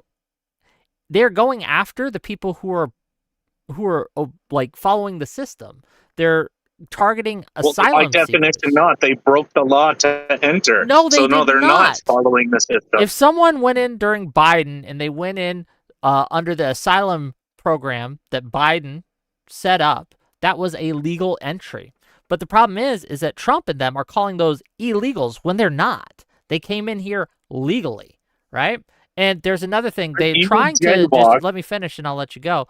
They're trying to end this a temporary asylum program for the Haitians. So there's about 350,000 Haitians that have came here under this program. They're here legally. When they end that program, the Trump administration is going to declare all those people illegal and then try to deport them. But they didn't do anything illegal. They came in here through the proper process. How is that illegal? Yeah, so a couple things. A refugee or asylum seeker, and I can speak more to regards to Canada, is that you're allowed to stay in a country for a couple of years. I believe the maximum, I think, is 4 years in Canada. Fact check me on that. I don't know after Canada that, you stuff. Right. So I'm saying in reference, because what you guys make illegal or what you guys deem illegal, Canada just rubber stamps it. So Canada imports about 500,000 people a year with a population that we went from about 35 million to 41 in less than 10 years. So with an asylee or a refugee, it's a temporary residence. It's not permanent. So once your visa is done, you go home. And if you refuse to leave, in fact, we have 4 million people in Canada right now that just were on a student visa and said, I'm not leaving, make me. In America, what the process is for asylum seekers and refugees is that they are granted residency. I don't know the technical term for it. I don't know if it's residency, but they're granted a status, a legal status, like a temporary residency until their hearing, until their court date, until they go through the process, and a judge makes a decision on whether or not that their asylum case is going to be accepted or rejected. The problem we're having now is that Trump is going to people who are going to their court cases, right? And then deporting them. Well, they're going through the legal process here. They're going through the process that we have set up, that we have treaties that we set, and this is why they have so many court orders out, the habeas petitions, because the current Trump administration is breaking the law in this. They're breaking the law. They're doing things that are against the court orders. They are ignoring the court, and it's a real problem, and that's what I'm against. This is one question that I have. Go ahead, please. With like, border agents going to these court hearings and then taking people out of them, is it only the ones that they reject that they just take automatically? Because if it is asylum claims that are rejected and that's when they take them out right away, I fully support that, because why release somebody whose asylum claim was rejected? There's been instances where they've been sitting in line to take their naturalization oath, right? Their oath of naturalization, which means they pledge an oath to the Constitution and to America in general, and then they get citizenship. So they're waiting for their ceremony. They've been approved. They've gone through the process, and they get snatched out of line then. Could it be, hypothetically speaking, could it be that this person made a dubious asylum claim, and then that by falsifying a government document, you've invalidated your asylum claim? Yeah, but they'd have to prove that in court, but they're not going through the court system to do that. They're simply just grabbing them and taking them out with no due process. But there's no due process. Like, I don't know where this argument of due process for illegal aliens comes from. There is no due process. The due process is deportation. That's it. There's no, you go to court and have your hearing. It's you leave. You get due process in order to determine whether or not you're actually here illegally. That is a process that is due to these people, and they're not getting that is the problem. There are people who have gone and said, hey, I'm here on a legal residency. My visa has not yet expired. I'm still allowed to be here. They petitioned the court, and Trump just ignores it. The Trump administration just ignores the court. And they've done this on several occasions. They've held people for months before the court finally gets them to be released on habeas petitions. And this is one of the problems we're having right now is, again, I'll give you an example. There was a lady who wrote an op-ed. She was here on a student visa, and she wrote an op-ed about Israel and Palestine for her school's paper. And because it was anti-Israel, the Trump administration came, took her up, locked her in a detention, revoked her visa and student visa, and tried to send her home. She won her case because there's nothing she did that was worthy of a student visa being revoked. But she still had to spend like 6 weeks in a detention center in fighting that. I think that's horrific. So okay, I guess because Canada's further down the communist path than America is, we have similar situations that happen here. In fact, we can have our prime minister doesn't even need to be, or our president, allegory or not allegory, whatever the differentiation. They don't have to be a natural citizen here. So with that, I have no problem if someone comes to your house as a guest and says, "Hey, I don't like X, Y, and Z. I don't want to do X, Y, and Z. You guys should do it this way." Well, I think eventually you're going to say, "You know what? Just go home. Clearly you don't like it here. And if you hate it so much, I personally don't want you here. I like we take our shoes off in our house and you're getting mud everywhere. I don't like that." Here's the problem is you can't tell people to get out of my house, right? Like you can't tell people to get out of my house if I've invited them, if I've given them a place on my couch. Our country, or at least America, I can't speak for Canada. For America, my house is not my country. Like my house is not my neighborhood. I can have a lot of control of my house, right? But for my country in itself, one of the things that I want are people who disagree with the current administration. One of the people who disagree with my administration. I want differing voices in. And I don't think there's anything wrong with that. And so when we're doing this viewpoint discrimination, which is because of someone's speech, we're denying them or revoking a legal permanent resident or a student visa that we have given to them merely because they disagree with this administration. I think that's very dangerous. That's very antithetical to free speech and just wrong morally, in my opinion. I wholeheartedly disagree with any attempt that someone is entitled to some type of speech or anything. You would make the same arguments that then if someone broke into your house, that you know what, they're allowed to stay because that's basically the argument. Hold on. We're not talking about people breaking into the house. We're talking people who have asked for entry, who have gained entry. We've accepted them, and we said, yes, you can stay. Here's a student visa for X amount of time. And then, because they say something that the Trump doesn't like, revoking that. We're not talking about people who break in. When we talk about illegals in general, that's the whole idea of illegal immigration. So you're equivocating. But what you're calling illegal is not actually illegal. Breaking into a country is illegal, correct? Yes. Okay, so that's what I'm talking about. When I made the statement that you are supporting slavery, you are supporting child sex slavery. Do you think I support illegal immigration? That was my whole argument the entire time. That's wrong. I say deport the illegal immigrants. However, I think that when you do that, you have to follow process and procedure. You have to do it right.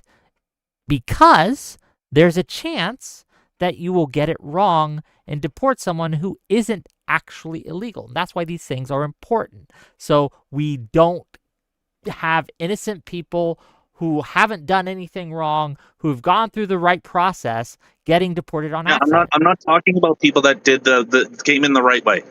I'm not talking about that. I'm talking Fair about enough. the illegals. Then I don't support illegal immigration. I don't. I think they, especially if they're violent criminals, we can get them out.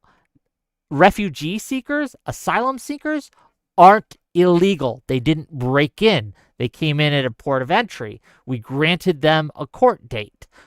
As long as that court date hasn't been met, they are granted residency per like a temporary visa thing, right? That's not illegal. And what Trump is doing and what a lot of MAGA is doing is they're saying, no, that's illegal, which is not. They're just ignorant of the law. They're ignorant of how things work, and they're ignorant of what's going on. And I understand Canada may be different. I'm ignorant as to what's going on in Canada. I will freely admit that. I have no idea the systems that you guys got in place. I don't know the laws. I don't know the strictures. I don't know anything about it, right? But I don't pretend to either. Right. So I think if someone's bringing up, hey, these are the types of things that we're seeing, and these are actually the policies that someone that's left leaning or pushes for social type of, and I agree that, I have no problem with some type of social safety nets, and I'll get back to the refugee type of thing in a sec. I have no problem. We do have a line, so unfortunately, just okay, time. all right. But tell you what, buddy. Just tell you what. I want you on, like, when you can be off the car and actually in a longer form. Come on my show. I don't know when you're free, but we'll DM and we'll get that together. And how about this? Go ahead. If you're free Saturday, we have a show coming up at 1:00 Central Time. Central Time? I'll have to check my schedule. Yeah. I can't promise, but we'll see. Okay. All right. Yeah. We'll DM. All right. Okay. Okay. Thank you, guys. Bye-bye. For a hot minute there, I thought we were still on the topic of the college girl. And I'm like, wait, huh? Goes a lot of places, but see, I got grilled that time. It's not just you. Okay, $5 from Gelatinous Rube to say I called them legal, therefore legal. Remember, these people can never be given power again. Gelatinous Rube, I have really bad news to you, for you about what's coming up in the midterms. Really bad news. $5 from Audacity. Asylum is flimsy. Legal one day, illegal the next. It's a determination of the administration. Dems should have voted harder. Oh, we learned our lesson, and again, the midterms are coming up. Did I miss any? I don't think. Oh, $5 from Audacity. I wouldn't take a Canadian citizenship even if it was free, and if they gave to me against my will, I would J6. That's fair. Imagine threatening someone with Canadian citizenship. It's the worst. It's the worst. But remember, if you want shocks, it can't just be $5, okay? It's gotta be at least 20, and then we can get our electricity on. Yeah. Oh, I see Dry Bread in there. What is he doing in there? Well, you want me to bring him in? Hell yeah, I love my Dry Bread. Yo, what up, G? Dry Bread! Oh, hey, how's it going? Hi. I gotta hit the thing. Did that work? There we go. Oh, I'm way off center. Whatever. It's okay. She's a centrist. You can be off centrist, okay? Oh my god. Well, she says she's a centrist, but I'm going to be real. I don't believe her. I think she's. I don't think she's. I think she's lying to herself. Is what Wait, hold on. Since when did she say she's a centrist? She said at the beginning of the stream. Oh, did I said she? Okay. I'm center right. I'm not. Oh, I'm okay. not like. I'm center right. You said you were a centrist. You said you were a dirty, filthy fence sitter. Do we count those as like the same thing? No, centrist center right being is not center right or centrist. center left? Because I always thought centrist was in between center right and center left. That's what I thought too. Yeah, that's what. Maybe we're wrong. I told you when we first met, when Dev forced that group chat on me, was, hey, I'm center right. But you said on my stream just now that you were a centrist. Details. Hey, I get it. I don't know. Like, I just look. Are you? Look, you're politically trans. Okay, you're politically trans. You're asking us to respect your political pronouns of center right or whatever. but we know what you are. politically We can always trained. tell. Whatever. Okay, we know what you are. We can always tell. That's all I'm saying. You okay? know that feels almost as bad as being called Latinx by Dev. It makes me want to physically harm him. What you got, my Drive Red? What do you got for our Lumi here? Oh, well, you told me to ask Lumi what her favorite Pokemon is, so Lumi? Ponyta and Rapidash. They have been my favorite Pokemon since I was a child. Hasn't changed since then. Never will. Okay, I feel like we've talked about this before. Maybe we're watching Lucha Underground or something. Does this have anything to do with My Little Pony? No. Okay, I just thought that was important to ask because, you know, Arch. Do you think that's his favorite? What, Ponyta and Rapidash? Yeah, like the what is it, Galaran version? The Hawaiian one, Gen 7. that one is so fucking cute too. But honestly, That's gotta be his favorite. I think Arch might be more of a Ninetales dude. Vulpix and Ninetales. I could see that. Wick, do you have a favorite? I don't. Look, my never got favorite into Pokemon? game is Solarium, okay? And it's not Pokemon at all. I was don't gonna know. say, I'm fairly certain that's not Pokemon. It's not I think we Pokemon at talked all. about this. I think I have 10 minutes on one of those games from like a decade ago. I tried to get into Pokemon, right? But I'm older, so I guess I missed the... It wasn't Well, just... how much older? I'm like 42, so Pokemon wasn't really around until I was like Okay, that's fair. an adult. You don't look that old. I thought you were like in your mid 30s. People probably think we're the same I bathe age. in the blood of innocence. Guess what, gang? Here, I'll show you guys. You guys want to see something cool? Well, I don't know how cool it is. You bathing in the blood of innocence? I don't know if you can show that. No, hold on. Give me a second. Mm-hmm. We're gonna look up. I checked for Lumi earlier. Okay, I just want to make sure. But let's see if we can't find. Hold on. Oh, I gotta click the thing. Yeah, we're searching the Epstein files, gang. Okay. Oh no! So oh, Lumi no! comes up Results! 14 times in the Epstein Lumi, what files. haven't you told me? Oh, well, you know. Okay, I searched my own name just in case. Has anyone searched I'm in Short there. Fat Otaku? Because I saw someone typed it in and it said 300 results, but I think it was a Photoshop. I think it was a Photoshop too, but Or I'm they in probably the inspect elements, you know. yeah, I'm in the Wait, what have you done? I'm in the Epstein files a few times. Under Section my 1R, God. Subpart A, a thread count exemption can be made for Wick. I have already applied on your behalf. I don't know what that means. Well, it was you. You should know. Wick has breakdown lately. Okay. Relatable. Hold on, just look up Dev. Just simply look up Dev. Yeah. What a Oh my God! I I always knew it. results. Look how God many damn it, times he's Dev. in this one PDF. I don't know what he did, but he did it. Dry bread. You're not getting away. Oh no. Well, people usually they use Oh. MDB for me.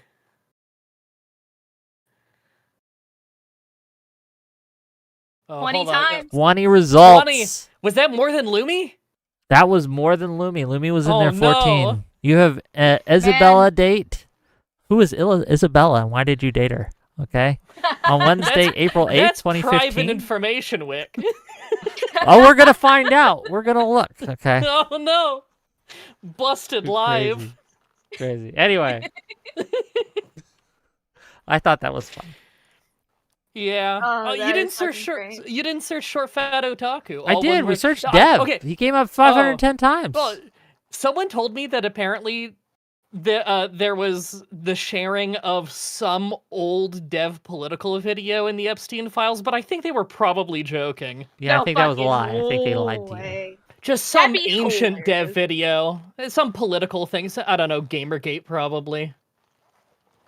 I don't know. Do you think has anyone searched Gamergate in the Epstein files? I think Gamergate was brought up a few times. Surely. No results found. Really? Okay, you know Really? what? That surprises me because after I learned that he was on like 4chan and stuff, I just feel like it would have come up. Well, there's still files to be released. Oh, we that's haven't true. even gotten to, I think I think what is that 5% of the files that they were supposed to release have been released. So we still Chat got a wants you lot to more. search Hassan. Oh, this could go on forever if we open the floodgates on everything we need to search in the Epstein files. Hold on. Oh, Pizzagate showed up 2, 4, 6, 7 times. We have 419 results for Hassan. And I think we know what Hassan they're talking about, of course. Oh, It's yeah, a very of course. uncommon name. True. There's only one guy that could be. True. Well, let's see there's Destiny. one I'm person- curious. There's one person on there that I actually did a stream on. Like, Really? Who was it? Fuck. I always forget her name because she's Russian. Wow. I can't. Brokolanovich or some shit like that. If you She's the can't one spell that it, did I the, can't. I can't do it. So Hold on a second. Hold on. I'm bringing her up. She did a lot of like artsy stuff, and apparently she's super fucking controversial. Where is she? It's when I was covering the Bonnie Blue thing. Oh, Jesus. Wait, was Bonnie Blue the one who, like, turned to God after, or was that the other one? No, that was someone else. that- Bonnie Blue's That was still someone out else. there. Bonnie Blue's the one that likes sleeping with barely legal teens. She would go around in her bus. She would pick up hitchhikers off the road, and Here you go. That's true. The way Wick said Marina Bonnie Blue is Ebram- still out there. Eb- Like it's a serial killer at large. still out there waiting, Still out there. watching. Yeah, watch your back just in case. Okay, let's see this Marina Abramovich. Yeah. Now that's a very A specific pioneer name to come of up. performance art, began using her own body She- as a subject, object, and medium of her work. Why does this Okay. sound like a She- sex thing? We ain't gonna look it She- up she even is further, mostly- unfortunately, because I do want to stay, monetized. But Yeah, Well, yeah. I did cover a few of her art installments last year. What she's most known for is something called Rhythm Zero. We're back okay, in 1972. I real believe. quick though, $20 more. Let me. Okay, no, we still got 30 more, Sudaresh. So we can't up the intensity, but at some point during this conversation, I'll hit the button again. Okay. Okay, but yeah, her art installment Rhythm Zero back in I believe 1972 was when she decided to. Fuck you. Gee, I wonder what happened there. Look, I gotta tell you, this has been like we couldn't sync it up with my super chat, so I have to do this manually every time. And I get to do this manually every time. This is fun. I'm enjoying it. Okay, I'm having fun. What a privilege. It is. Okay, that's all I gotta say. His link expires in an hour, so it's okay. Okay. But It's a good thing you can do that. Okay, we Yeah, got it's 10 great. more Wick Gift TV memberships. Whoa. How much is that? Hot damn. I don't even know how much is a Let's membership? see. Fuck, I don't know. I should know. If you have your base memberships at like $5, then that's like $50. Is my base membership that? It's $2.99, so that's $2.99. about $30. Okay, that's just a normal shock. Well, you know what? $30. No, that counts as the intensity, right? Intensity increase. Oh yeah. man, Just a normal shock. This is normal. yeah, it's normal. Okay. Yeah. But what was I saying? Oh right. So basically, she set up. You paid for it. It's $20 more. She set up a table of I think what was it like 40 objects that can cause like not all of it is sexual pleasure, but things that cause pleasure, such as like just a feather, something soft, a flower, stuff like that, and 25 items that cause pain. And one of the items was a gun with a single bullet. She stood there. She decided to stand there naked, bare, and let people for I forgot how long it was. So I think it was about 12 hours or so. Let people do what they wanted to her. She just stood still, didn't react, didn't say anything, during that entire time, people, like, it started off sweet. People gave her a flower. People just, used the nice things on her. But as the day went on, the night got, later, people started cutting her, hit her, started abusing her. One person held the gun up to her head, didn't shoot, and it was it was all men that was doing stuff to her, but some of the men who had their girlfriends with her, the women would tell them what to do to her. Ooh. As soon as the time for that art installment was up and she started moving, people started viewing her as a person again, and they ran out. That is That's one of her crazy. most controversial and well-known art installments. But she does have a lot of very sketchy things about her too, because she is very much into the occult. She's Serbian. Naturally, she's fucking. But like, she has like guides and books on how to do like blood rituals and stuff like that. She's a very interesting character. And the fact that she is wild. involved with the Epstein stuff, and she even had some connections to Pizzagate. I am not surprised. It's insane. Wow. It's insane.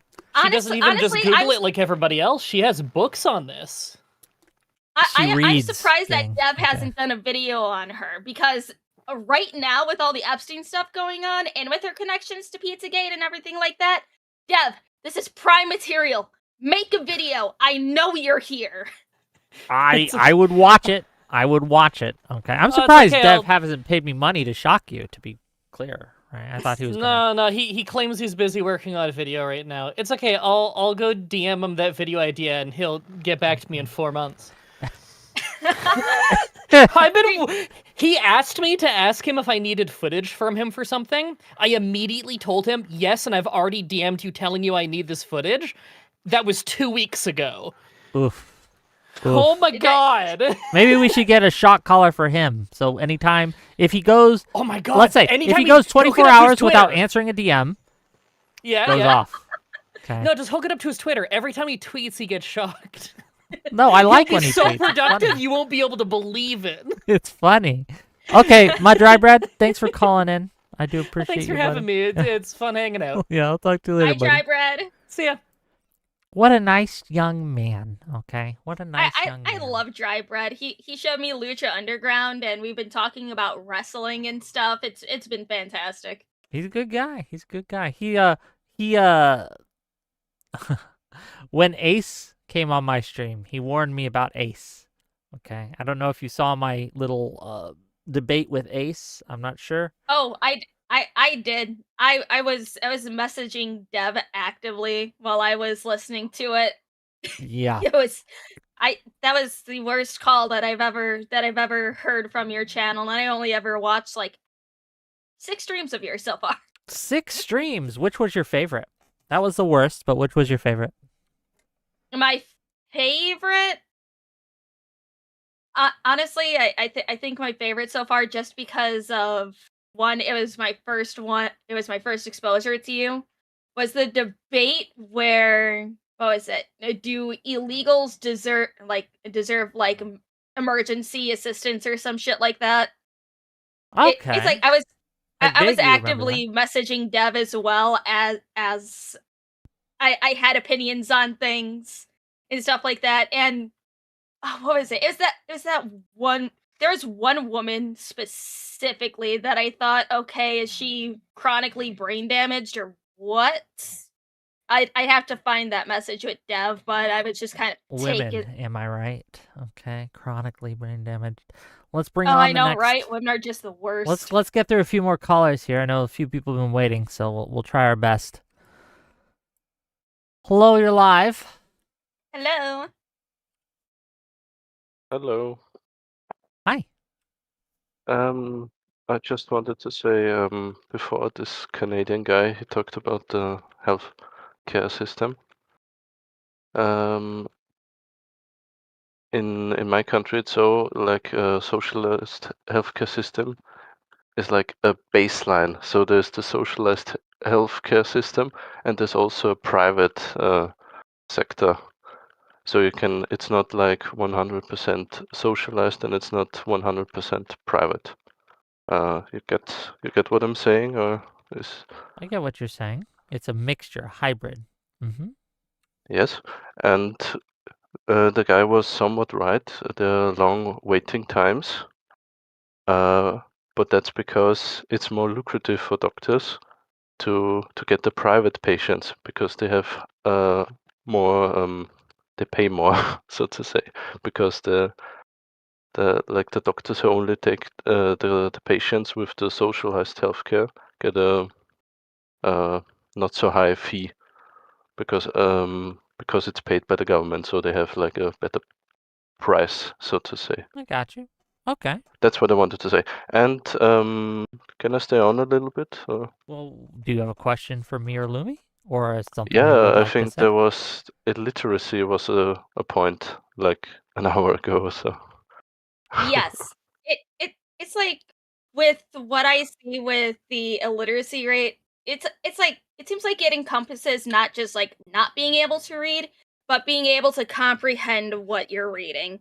Because from what I seen, I don't know quite how long ago, a lot of schools moved away from teaching, phonics to teach children how to read and move to the whole like, oh, associate this word with this picture type of thing. I forgot exactly what the woman's name was that introduced this, but it seems like it no longer has children thinking about what they're reading and what they're talking about. They no longer think and understand.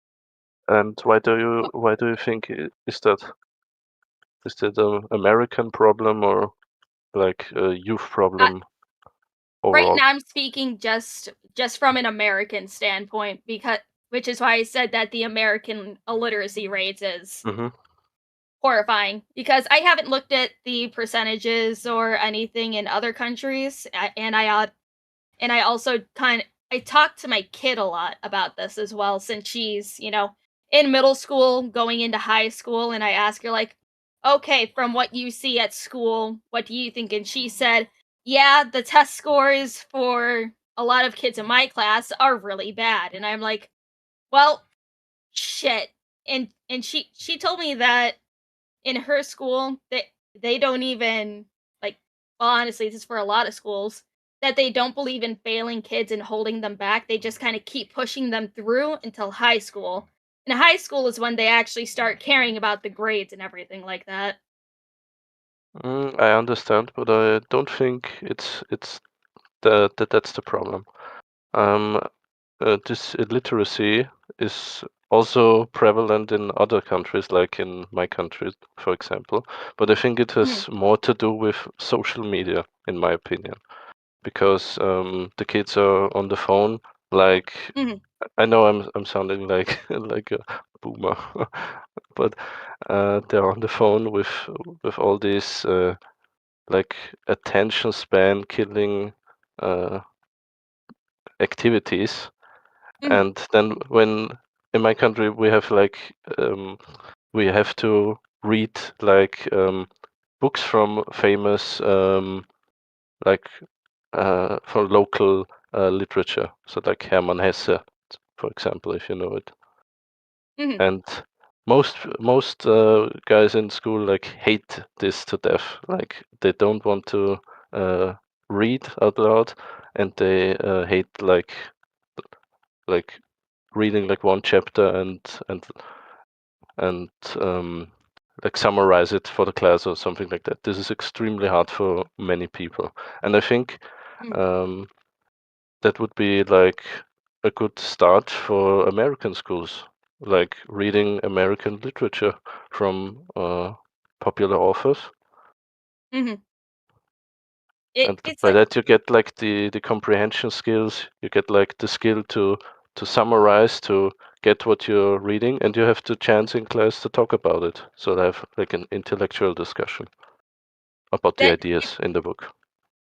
Yeah, it's like some classes still do that stuff and stuff like that, because the teaching style also depends on, a lot of the teachers as well. Some teachers want to have that deeper discussion with their children. Others want to, kind of have it completely equal and have it be very easy for their large class sizes, because a lot of American schools have class sizes that have, 25 to sometimes 30 children in them, which makes it Um, very hard to be able to have that one-on-one discussion that, I I used to wonder. be able to can have I with ask a my question? teachers. One Yeah, quick go ahead. question, then we do got to cycle out. I'm sorry. Go ahead. Ask your last Okay. question.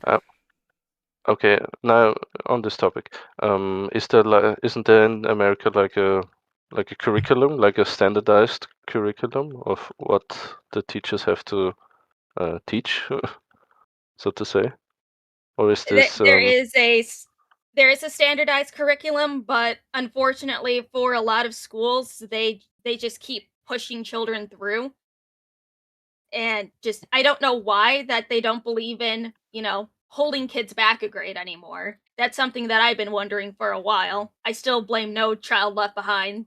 That was a mistake. But, that's another discussion for another day.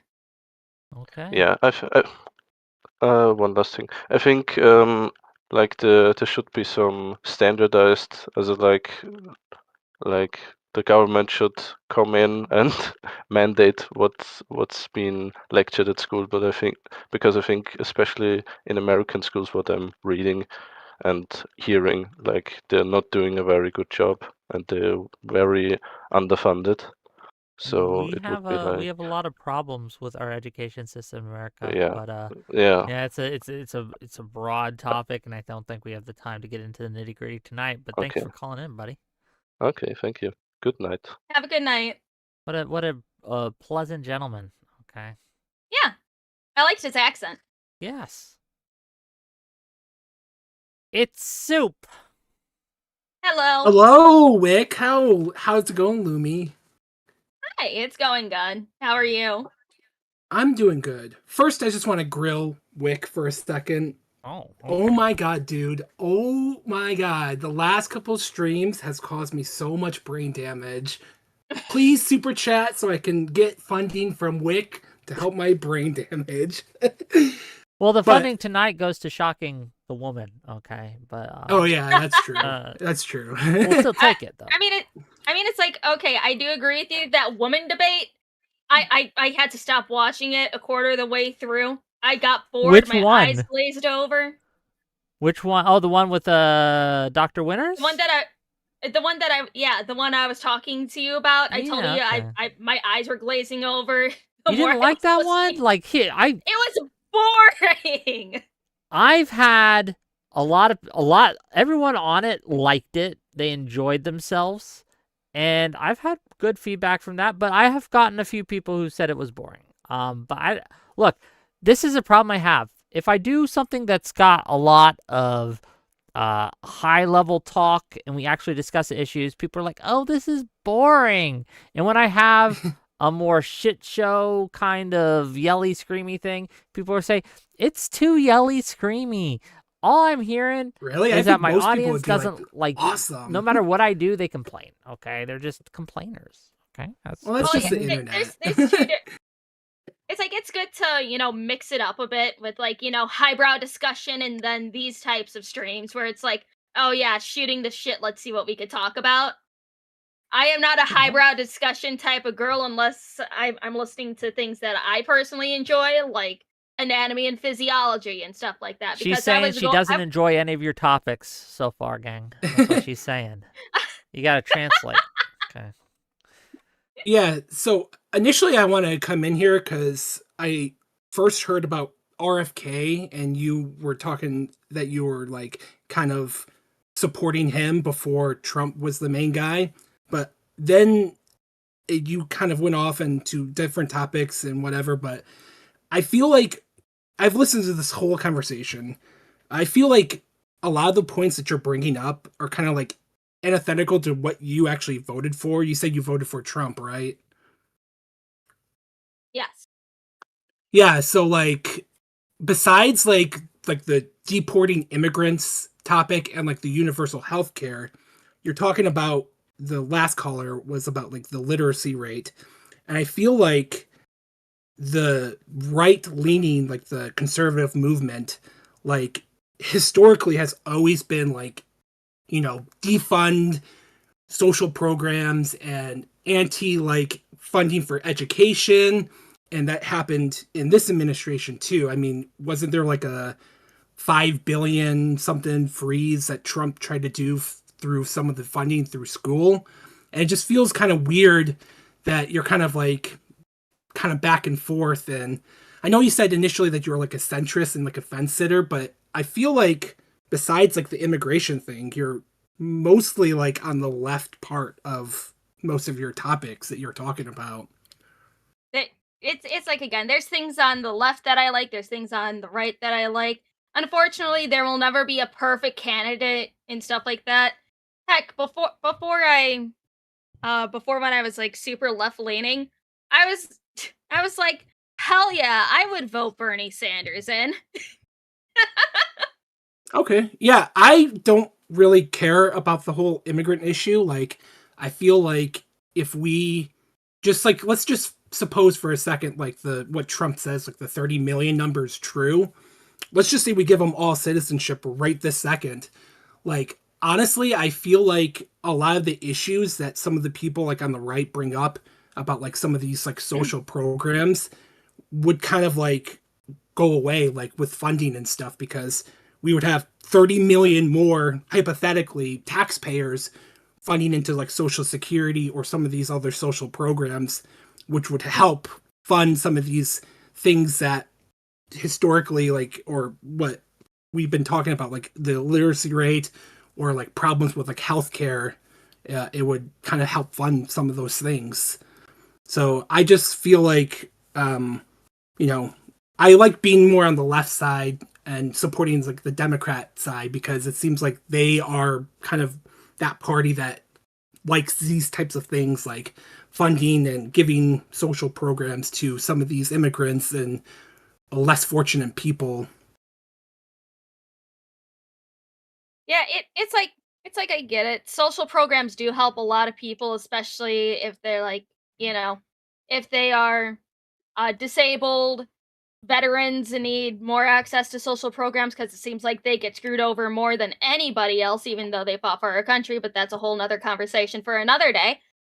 But I don't like people on social programs who literally contribute nothing to society. Like, for example, and this is one reason why I really hate SNAP benefits, because before I started working factory work, I used to be a cashier at a grocery store, and I developed a very terrible habit of looking at the EBT balances of everybody who goes through my line, because it's at the very top and it shows how much they spent and how much they still have on their accounts. And the people who had the most money on those EBT balances are the baby mamas of known drug dealers in my areas. And how I know? Because I lived next to some of them. They always had very freshly done up hair, fresh nails, nice name brand clothes, paid for alcohol and stuff not covered by EBT, with huge wads of cash, while their children are dressed like they are damn near homeless. And very morbidly obese people who refuse to work but will still get social benefits, but still do absolutely nothing to better their own situations. People who say, "Oh, I'm depressed, so I need social security," then get enough money to be able to afford lobster dinners at least twice a week. Yeah, and I think I kind of sort of that. get where you're coming from, because I used to work cashier and retail and I saw kind of the same things, but like I'm much more willing to accept and allow that, because I feel like the vast majority of people aren't doing that. And I've heard this SNAP benefit and like this fraud thing time and time again. It just doesn't feel like there's like this large like conspiracy of like these fraud benefits actually disappearing. And I feel like a lot more people benefit from these social programs than people are taking advantage of. And obviously, if people are taking advantage or like doing fraudulent stuff, we can bring that up and try to stop some of those people committing those frauds. But obviously, I feel like most people, the vast majority, benefit, and these programs actually work. Actually, EBT and SNAP is probably one of the biggest, like, successful programs that we do in this country. I mean, like, compared to even like because we do have our own like socialized like single payer for old people for their medical stuff, but like SNAP is an actual program that works. You know, you don't make enough money, you get whatever, a couple $100 from a month from the state, and you can buy groceries and whatever. Okay. Well, thank you. I got one last question. Very quickly, you can, because I want to get as many really people as we quickly. can, right? Do you actually regret your vote for Trump or not, Lumi? It's like, honestly, I don't like saying, oh, I flat out regret this, because I already know my vote is only a single drop in the very large pool of politics.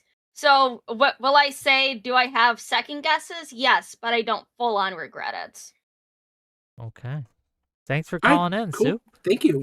Yeah, nice to meet you. Have a good day. It's good nice to meet you too. guys. Bye.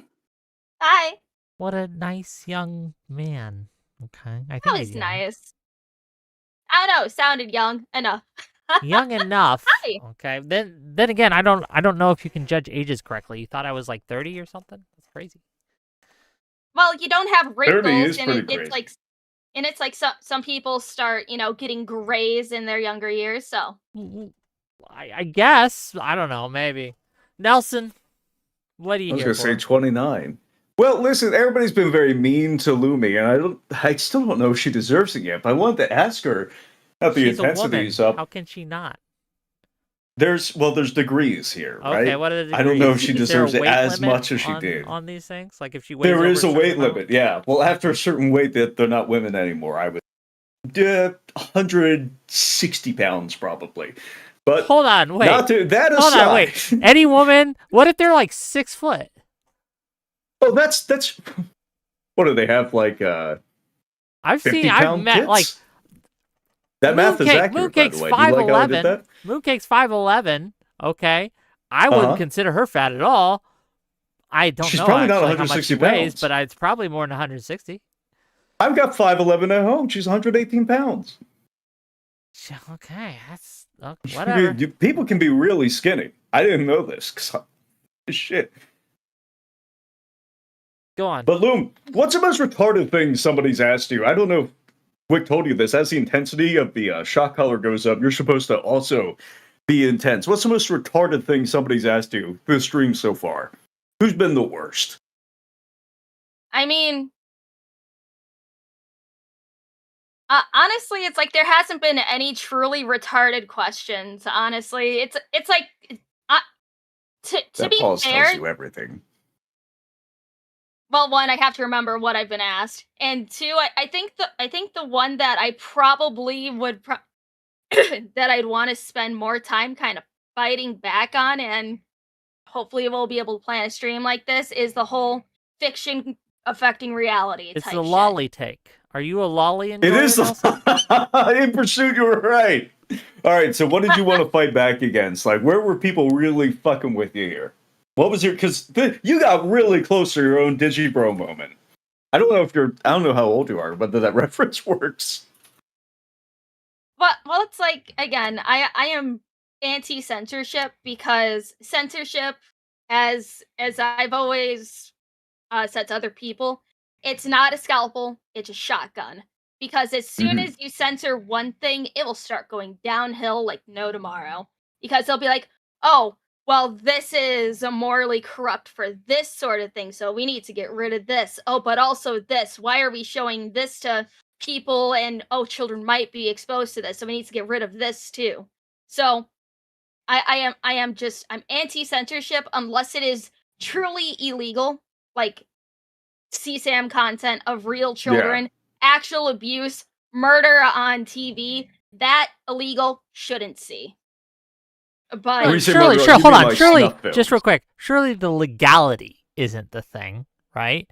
Because if, say, Trump makes it illegal to criticize him. Yes, it would be illegal, but you would still say that's censorship that's unbecoming, like that you would be against. Well, yeah, it's like I'm putting this mostly towards, with fictional content on how people will Okay, put it like that. I'm just. When you say illegal, wait, no. Obviously, and you could tell me if I'm wrong. When you say illegal, obviously you mean things that are not covered by the First Amendment to begin with. Exactly.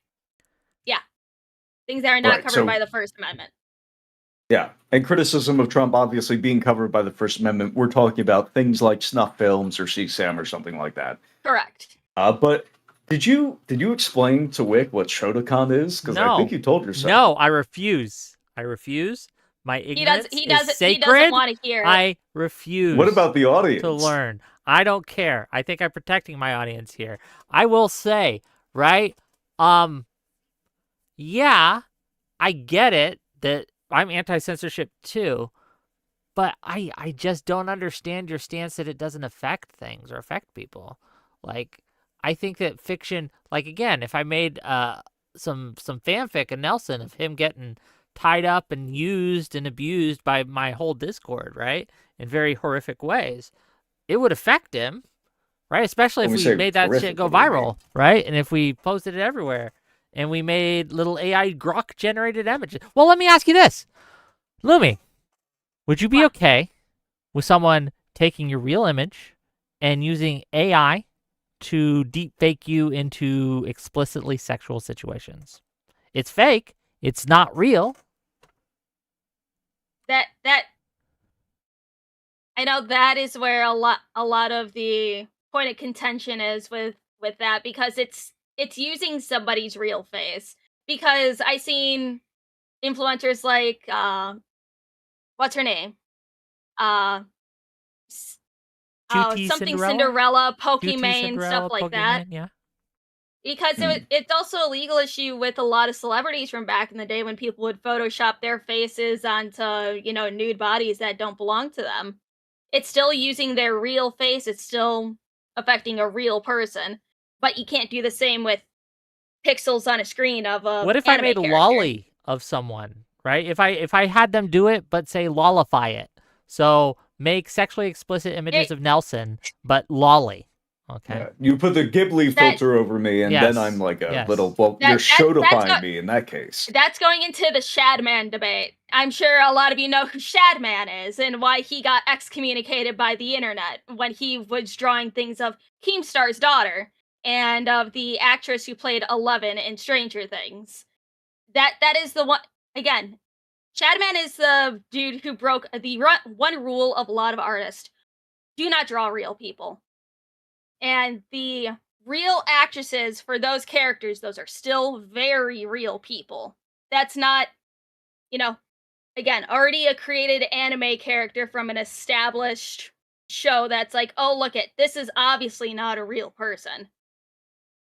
So, again, there's a difference between drawing a real person and an actual fictional character. Nelson, are you anti-loli or pro-loli?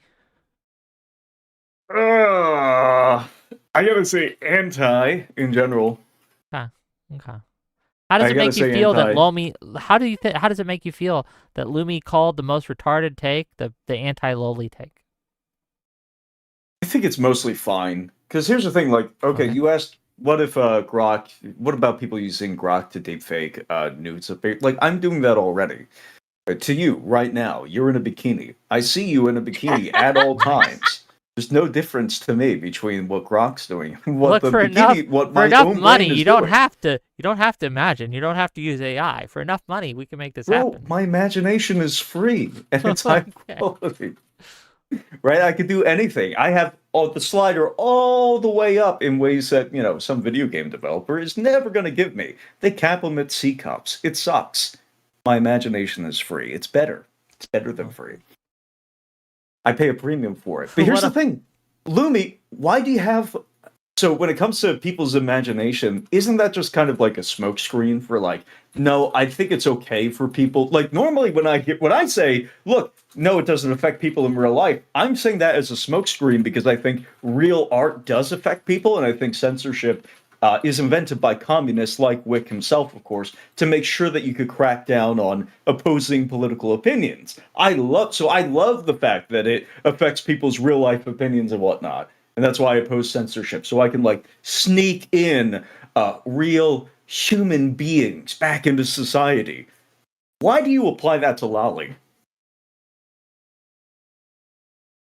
It's like words, please come to me.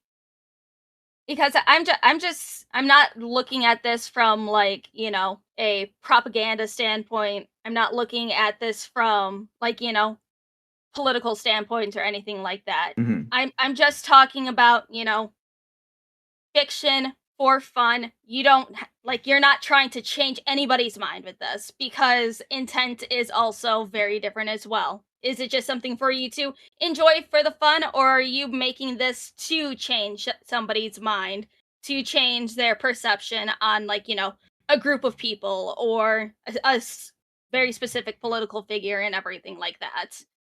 It's like this is something that I probably want to take a little more time so I can properly prepare myself to talk about this, because every other time I've had this discussion, it was just from a, you know, a fandom point of view, not a political point of view and stuff like that. Right. Okay, we can. Like Listen, I said, I'll set something up if you want, if you're interested in that. Last thing, Nelson, then we gotta cycle you out. No, that was it. Thank you so much for answering. I get it. It's really difficult when somebody asks you on the spot, like, why do you like Nelson? images of little girls getting fucked? Yeah. What? Can you not hear me? Yeah, we can hear you, but we're gonna let you go. Also, at that point, it's not always Wick. I was still talking to him. Rude You know shit. what? Anyways, If you want to I'm sure save he's him, still you can, listening. but you have to take a free shock, and I'll bring him back. Okay. Is he still in the backstage? Yep, he's right there. Shock me. I was still saying something. Rude little shit. Free shock. We got her, guys. Okay, she resurrected you, buddy. Wait, what happened? She took a free shock to bring you back. Okay. Jesus Christ. What was I saying? Oh, I was just giving my outro. You asked me what the last thing was. I was in the middle of the last thing, and you're like, "Oh, I'll let you." She said she was still talking to you. She wanted to yell at you more, so I brought her back. Okay, no, that's not totally yelling, fine. Not yelling at him. You Wick. should yell. You should. Listen, Wick has given you a lot of shit on absolutely What would it take? stupid What would it opinions take today. to get you to yell at him? I don't like yelling at think I have people to put because the collar I was verbally abused as a child. I don't like yelling and I don't like being yelled at. Otherwise, I'll start crying. Okay, well now I can't really I go wouldn't anywhere go. with that. That's there. Okay.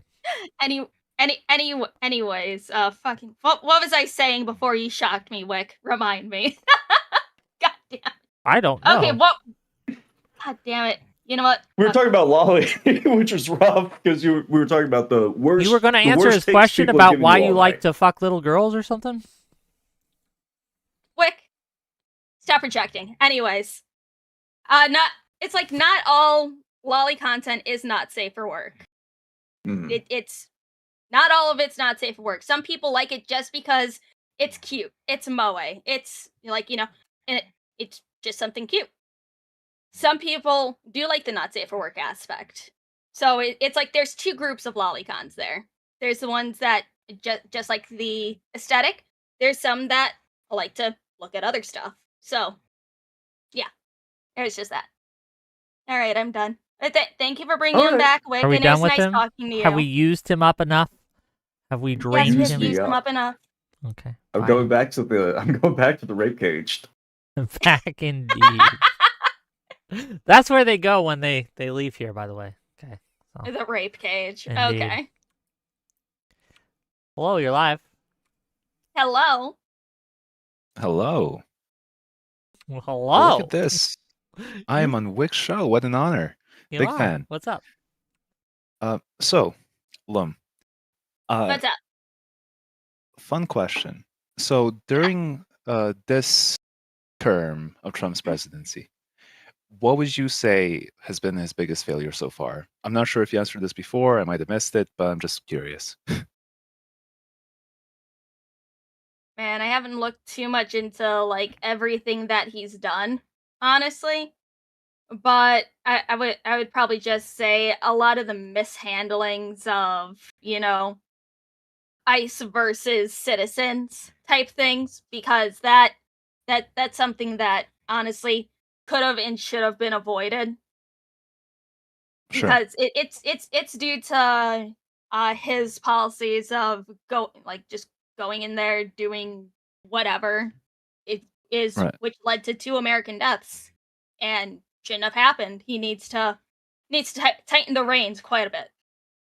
Right. And I assume that you have a big issue with the administration then after the murders or the deaths happened, calling these people domestic terrorists, right? Domestic terrorist seems like it is stretching it a bit. I think domestic terrorist should be a label kept to people like, the Unabomber and stuff like that. Sure. Yeah. uh, maybe actually having some terrorism in there for sure. Because like when you see like people like Alex Preddy, like suffering a fate like this, being pretty much executed in the streets, and the guy was a nurse, kind of a model citizen in all respects. But then to still be labeled a domestic terrorist is, yes, you could say it's a big stretch. Yeah. Beyond that, just curious, like, again, I'm not sure how closely you've been following this. This is just like a personal curiosity of mine. Like, what do you think of everything that went down between Trump and Marjorie Taylor Greene regarding the Epstein files? Like, what do you think of his I reaction to her asking about that stuff? Yeah. I have not seen any of that actually. What the heck is going on there? Oh, well, long story short, I'm sure you're familiar with Marjorie Taylor Greene, right? Yes. Marjorie Taylor Greene, like it's been a little bit now, like I think like a month now, Wick, if you can correct me. A little over, but go ahead. A little over, yeah.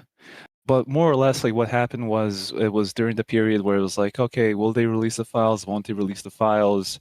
Democrats are demanding they release the files. Everyone agrees they should release the files, but the Republicans are kind of refusing. Judges being like, not judge, Trump is being very reluctant, and Marjorie Taylor Greene kind of stepped in and said, "Well, this is very bad. We kind of like the president campaign on this. You should release the files." And kind of as a reaction to this, well, Trump pretty much like broke ties with her, called her names, like both like publicly Jesus. and in direct messages.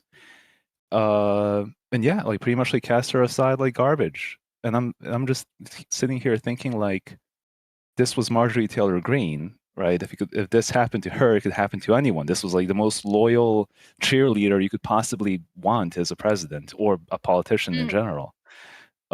Because like again, I assume like knowing what you do know, basics of Marjorie Taylor Greene, that like you'd hopefully agree with that description. It's like I do agree with her that, a lot of the campaign with the whole like, oh, we'll be transparent with stuff for real this time, even though I know nobody actually believes whenever the government said they'll be transparent and release anything in full.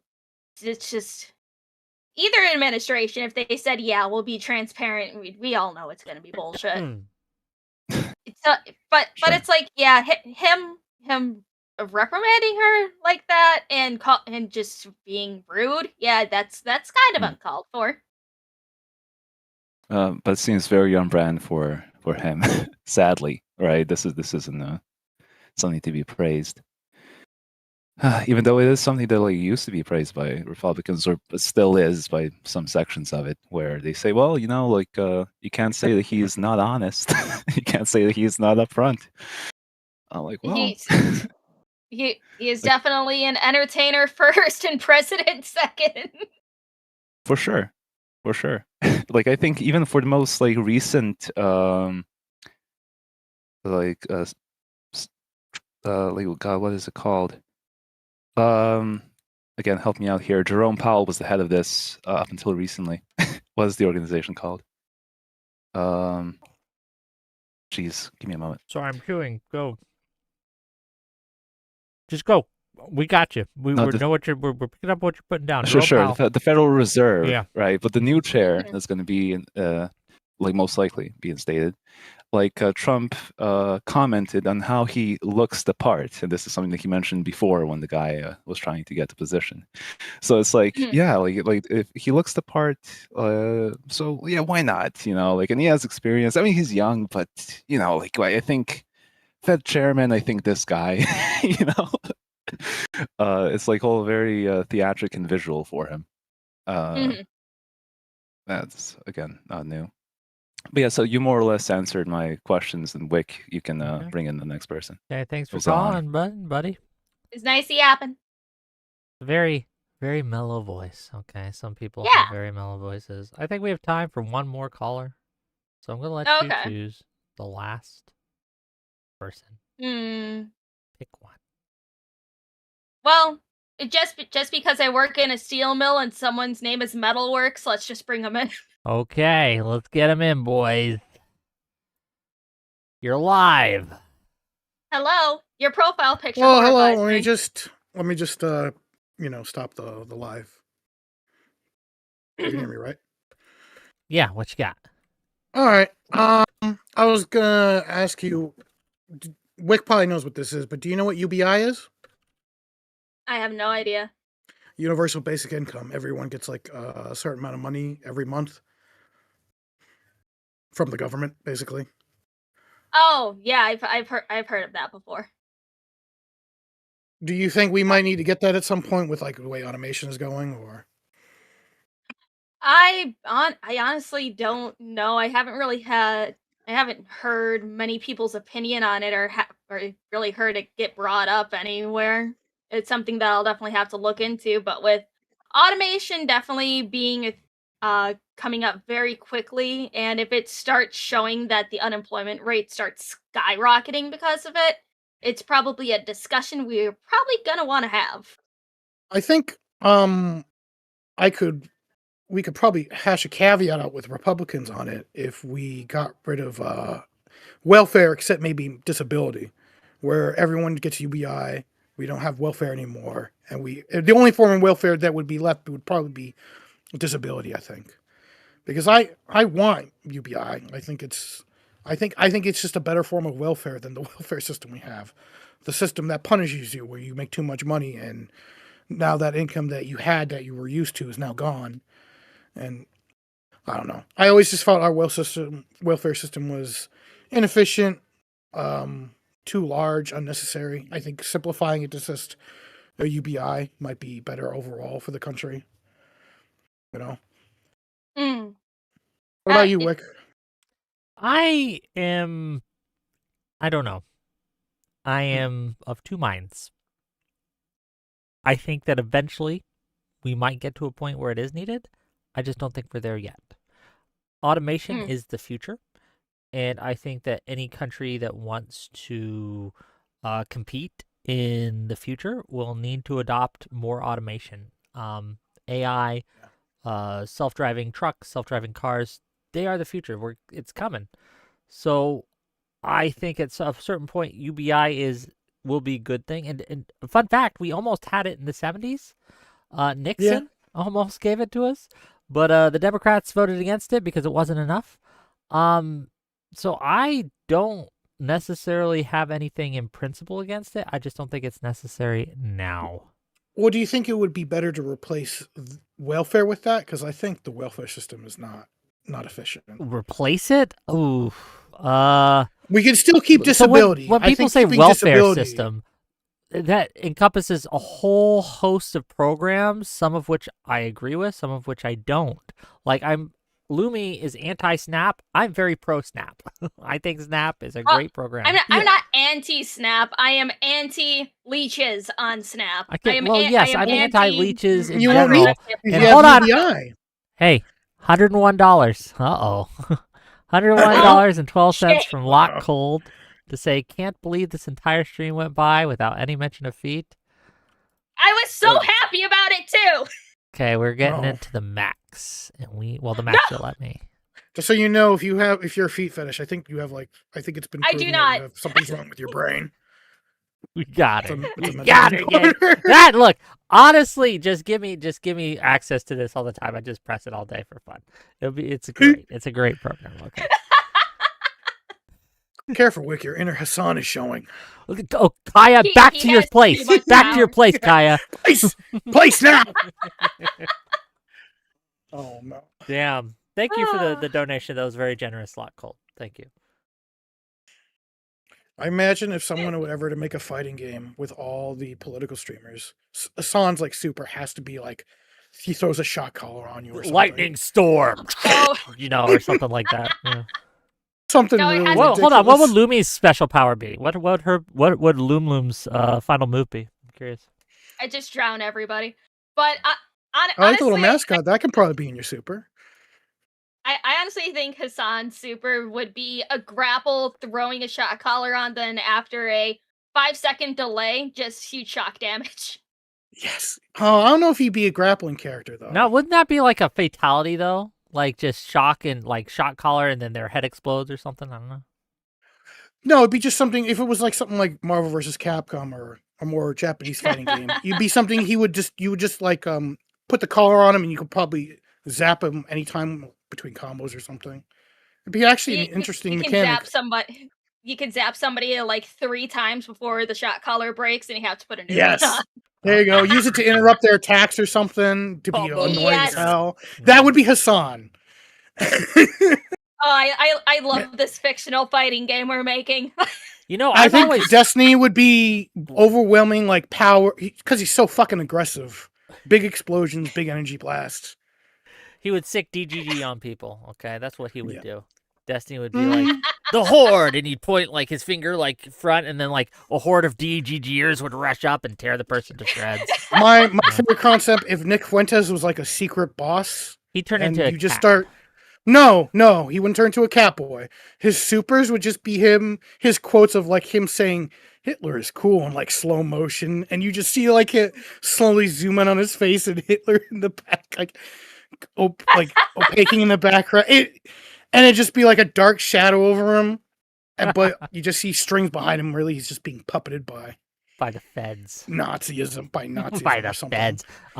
Yes, there you go. I thought about, and I still go back to this because I like to tinker, I like to design, I like to create. And every once in a while, I think about making a streamer themed Magic the Gathering set. So you'd have all the streamers and the different like colors and stuff like that, and they'd be represented, and then you'd have like different powers, like the cancel spell would be canceling someone, like remove target. I think streamer Sitch would from be the against game, Blue because he does right? not like control decks. It'd be PSA fun. Sitch does not like control decks. It'd at be all. fun, you know. We'd It would be great though. We'd pick. It would be interesting. I like that. I don't know. It's kind of lame, but I love Magic, but I don't like current Magic. But I do like that idea of a card. Well, I streamer think system. Current Magic's jumped the shark with them going into like SpongeBob and bullshit like that. So Yeah, all the multiversal stuff. it's I kinda didn't gay. mind the idea at first, but now they're trying to putting it in the main game, and that's what some people didn't want. Yeah, it was great when it was a side thing. You didn't have to. It wasn't part of like the standard. I think the standard game. Now I think it's in standard, which is weird.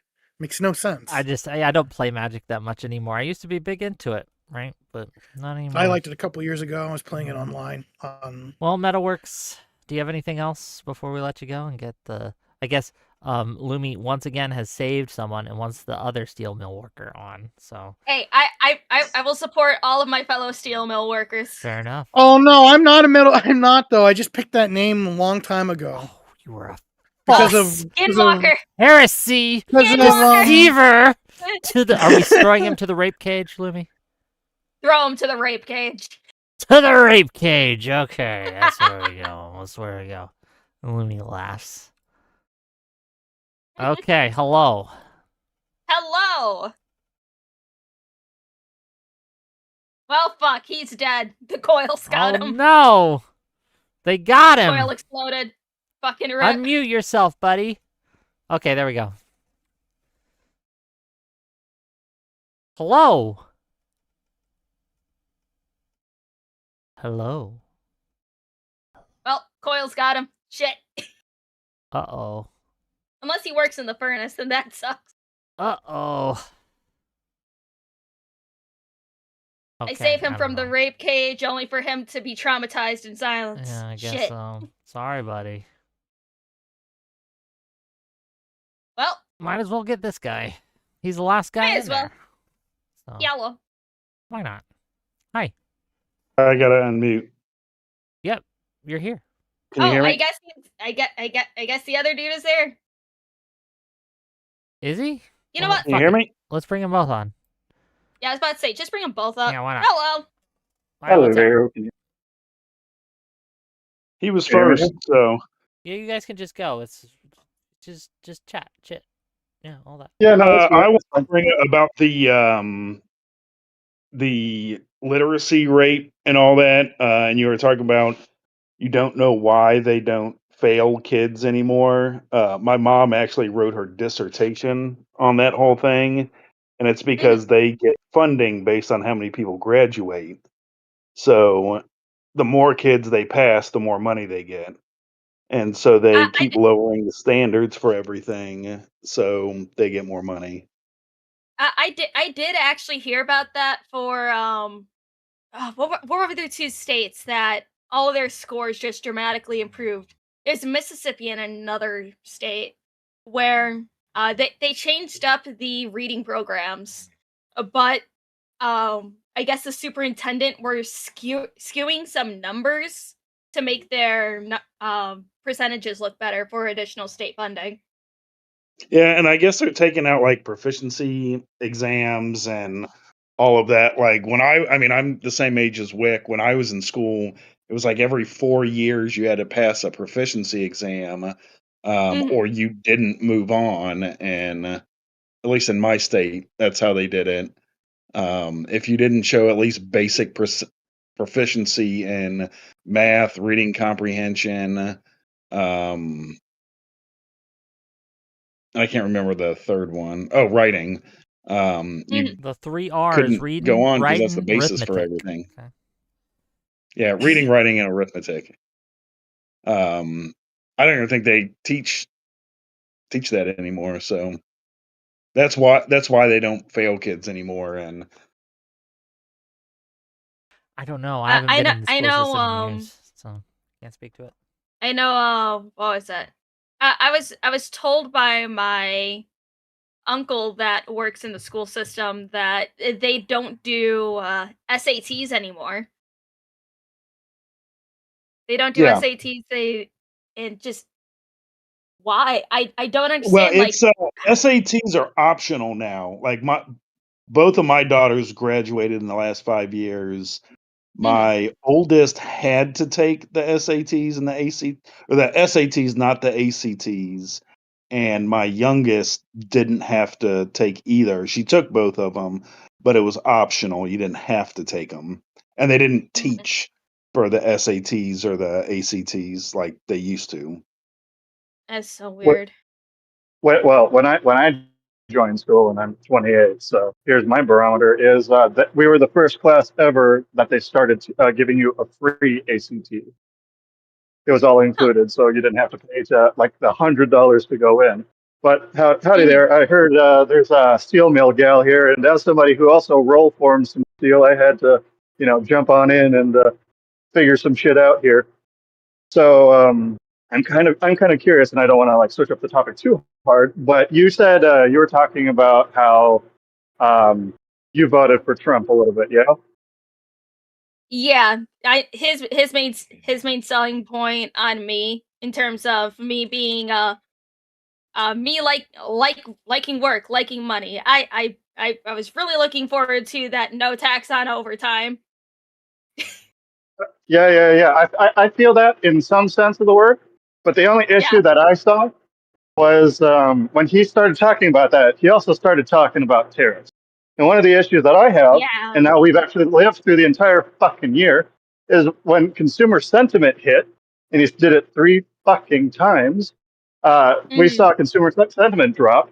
And as a result, not only were people like, oh, that's just consumer sentiment. Who gives a fuck? And then we saw manufacturing jobs decrease, right? Yeah. Oh my god, it was It's like the cost of steel already fucking sucks, and the price going up, and our buyers just not buying as much as they used to. Ugh, it's like sure Yeah.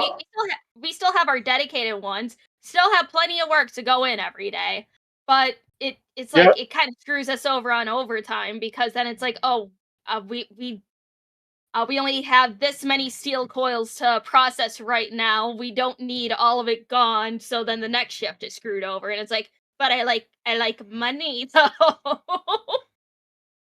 Like I used I to work agree in an with you. aluminum factory and a milling machine factory, so I got laid Yeah, off from my aluminum factory job Oh, so not too long. I knew this I mean, it was 10 all. years ago, but I knew all of this was gonna hit really fucking hard, and that's why yeah. I know like the whole like Biden shit really fucked us over. I would have said if you just looked into Harris a little bit and like I know you said you got a kid. The fact that she said, "Hey, we're gonna give like a $6,000 child tax credit," that shit fucking rocked. But like I know some people say, "Oh, Trump said he's going to give a $5,400 one." He never really implemented that. From my understanding, the BBB was going to increase that by like up to maybe 2,500. Which I mean, even if you sew up the 2 and the 5 around, that's still not his fucking promise or even getting close there. Um, so I just kind of wanted to like gauge: do you feel that this consumer sentiment issue fucking over our like ability, like even though you get that overtime clock out of not having to get taxed on that, do you still feel like it's all like a wash? Like at the end of the day, that you may as well just have voted for Harris and not have to face like the consumer sentiment backlash that steel has to hit now? It's like I'm kind of leaning towards that because it's like again I still get very steady work for where I'm at, but I also see other steel mills, other manufacturers getting screwed over because of this. So my sympathies are definitely there. It has me looking into more of the economics and uh Well, yeah, imports that we and get one into the thing. country for next election.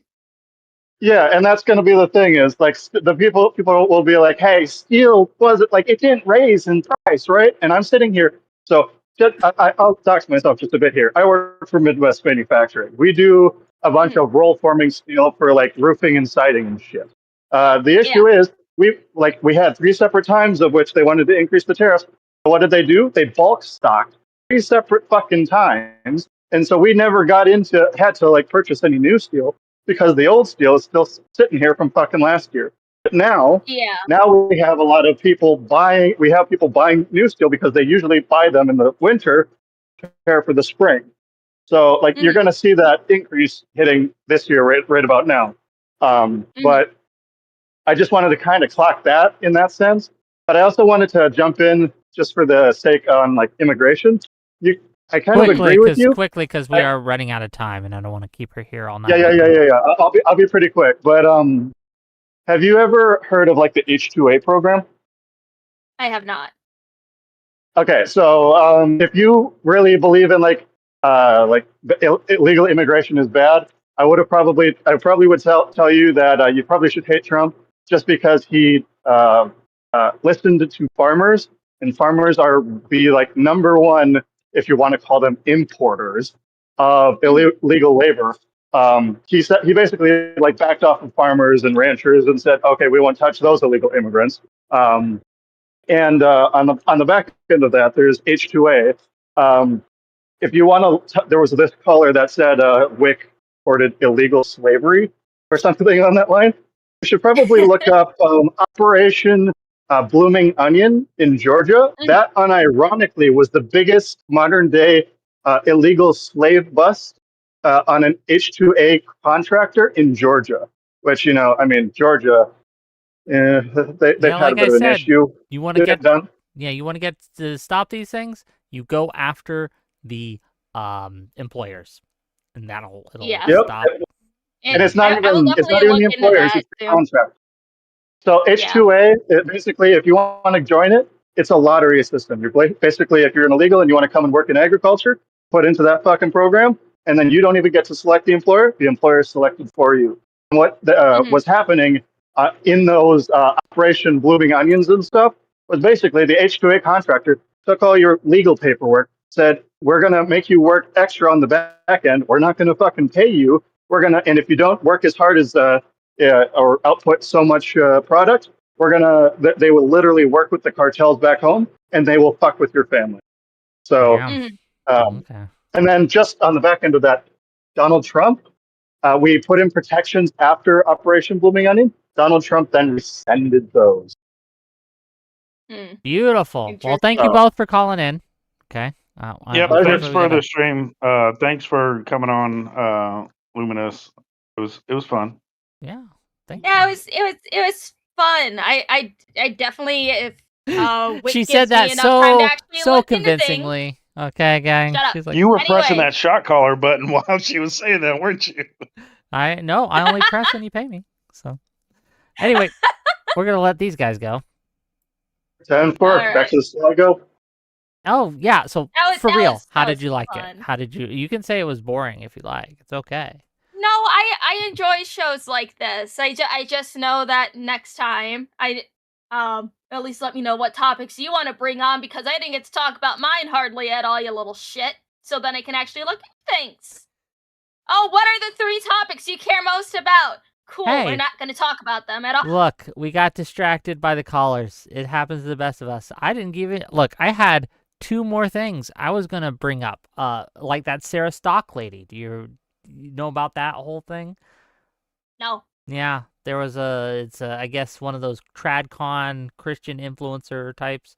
Apparently he's been. Oh my god, the TradCons are so fucking weird, man. Well, they've been fucking all right. Her and Elijah Schaefer were having some kind of fling, and she wouldn't let her fiance hit because she was saving herself, and she's just banging this other guy behind the scenes. It's crazy shit. But anyway, where can people find you if they want to find you? If they're like watching the stream and they're like, this Lumi, this fish lady, she's pretty cool. Where can they find you? Well, I stream on YouTube, Kick, and I also stream to my Twitter. You can find me under the name Luminous Cove.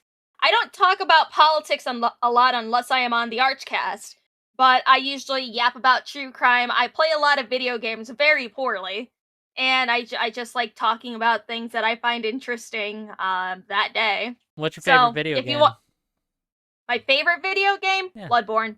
I'm still coping. I'm hoping for a remake or a sequel or a port to the PC. Well, I will always have that copium.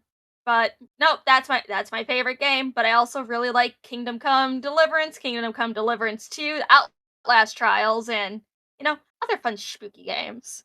Okay, check her out, gang. I got a link to her YouTube. It's in the YouTube description. You click that link. She's spent her time with us. The least you can do is give her a sub on her channel. Gang, if you like this content, hit that like button, hit that subscribe button. We got some great shows coming up for you next week. I've been challenged to a debate on ice by Marte.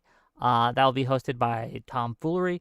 On Friday, not this Friday, but next week Friday, the Friday the 13th, we're going to have a religion debate between Marlowe and Eucharist, and that will be fun. So check it out. Oh, you missed a super chat. Oh, what did I miss? You missed a super chat. Didn't I say that one? Oh, $2. Lumi on Wick TV. How did this happen? Hi, guys, from Jordan Rogers. Thank you for the $2. Well, how it happened. DC, Dev broke into my house and said, hey, look at my friend. Look at him. Acknowledge. I said, okay, hi, Wick. I was observed. As I cried. Okay, I observed. cried. I pled for my life. Dev said, go on his show. I was like, okay. She's basically a slave for tonight. Okay, gang. I am the Mexican slave. True. Okay. Well, with that, wave bye-bye, everyone. We're going to end the show. Bye-bye. Bye, guys.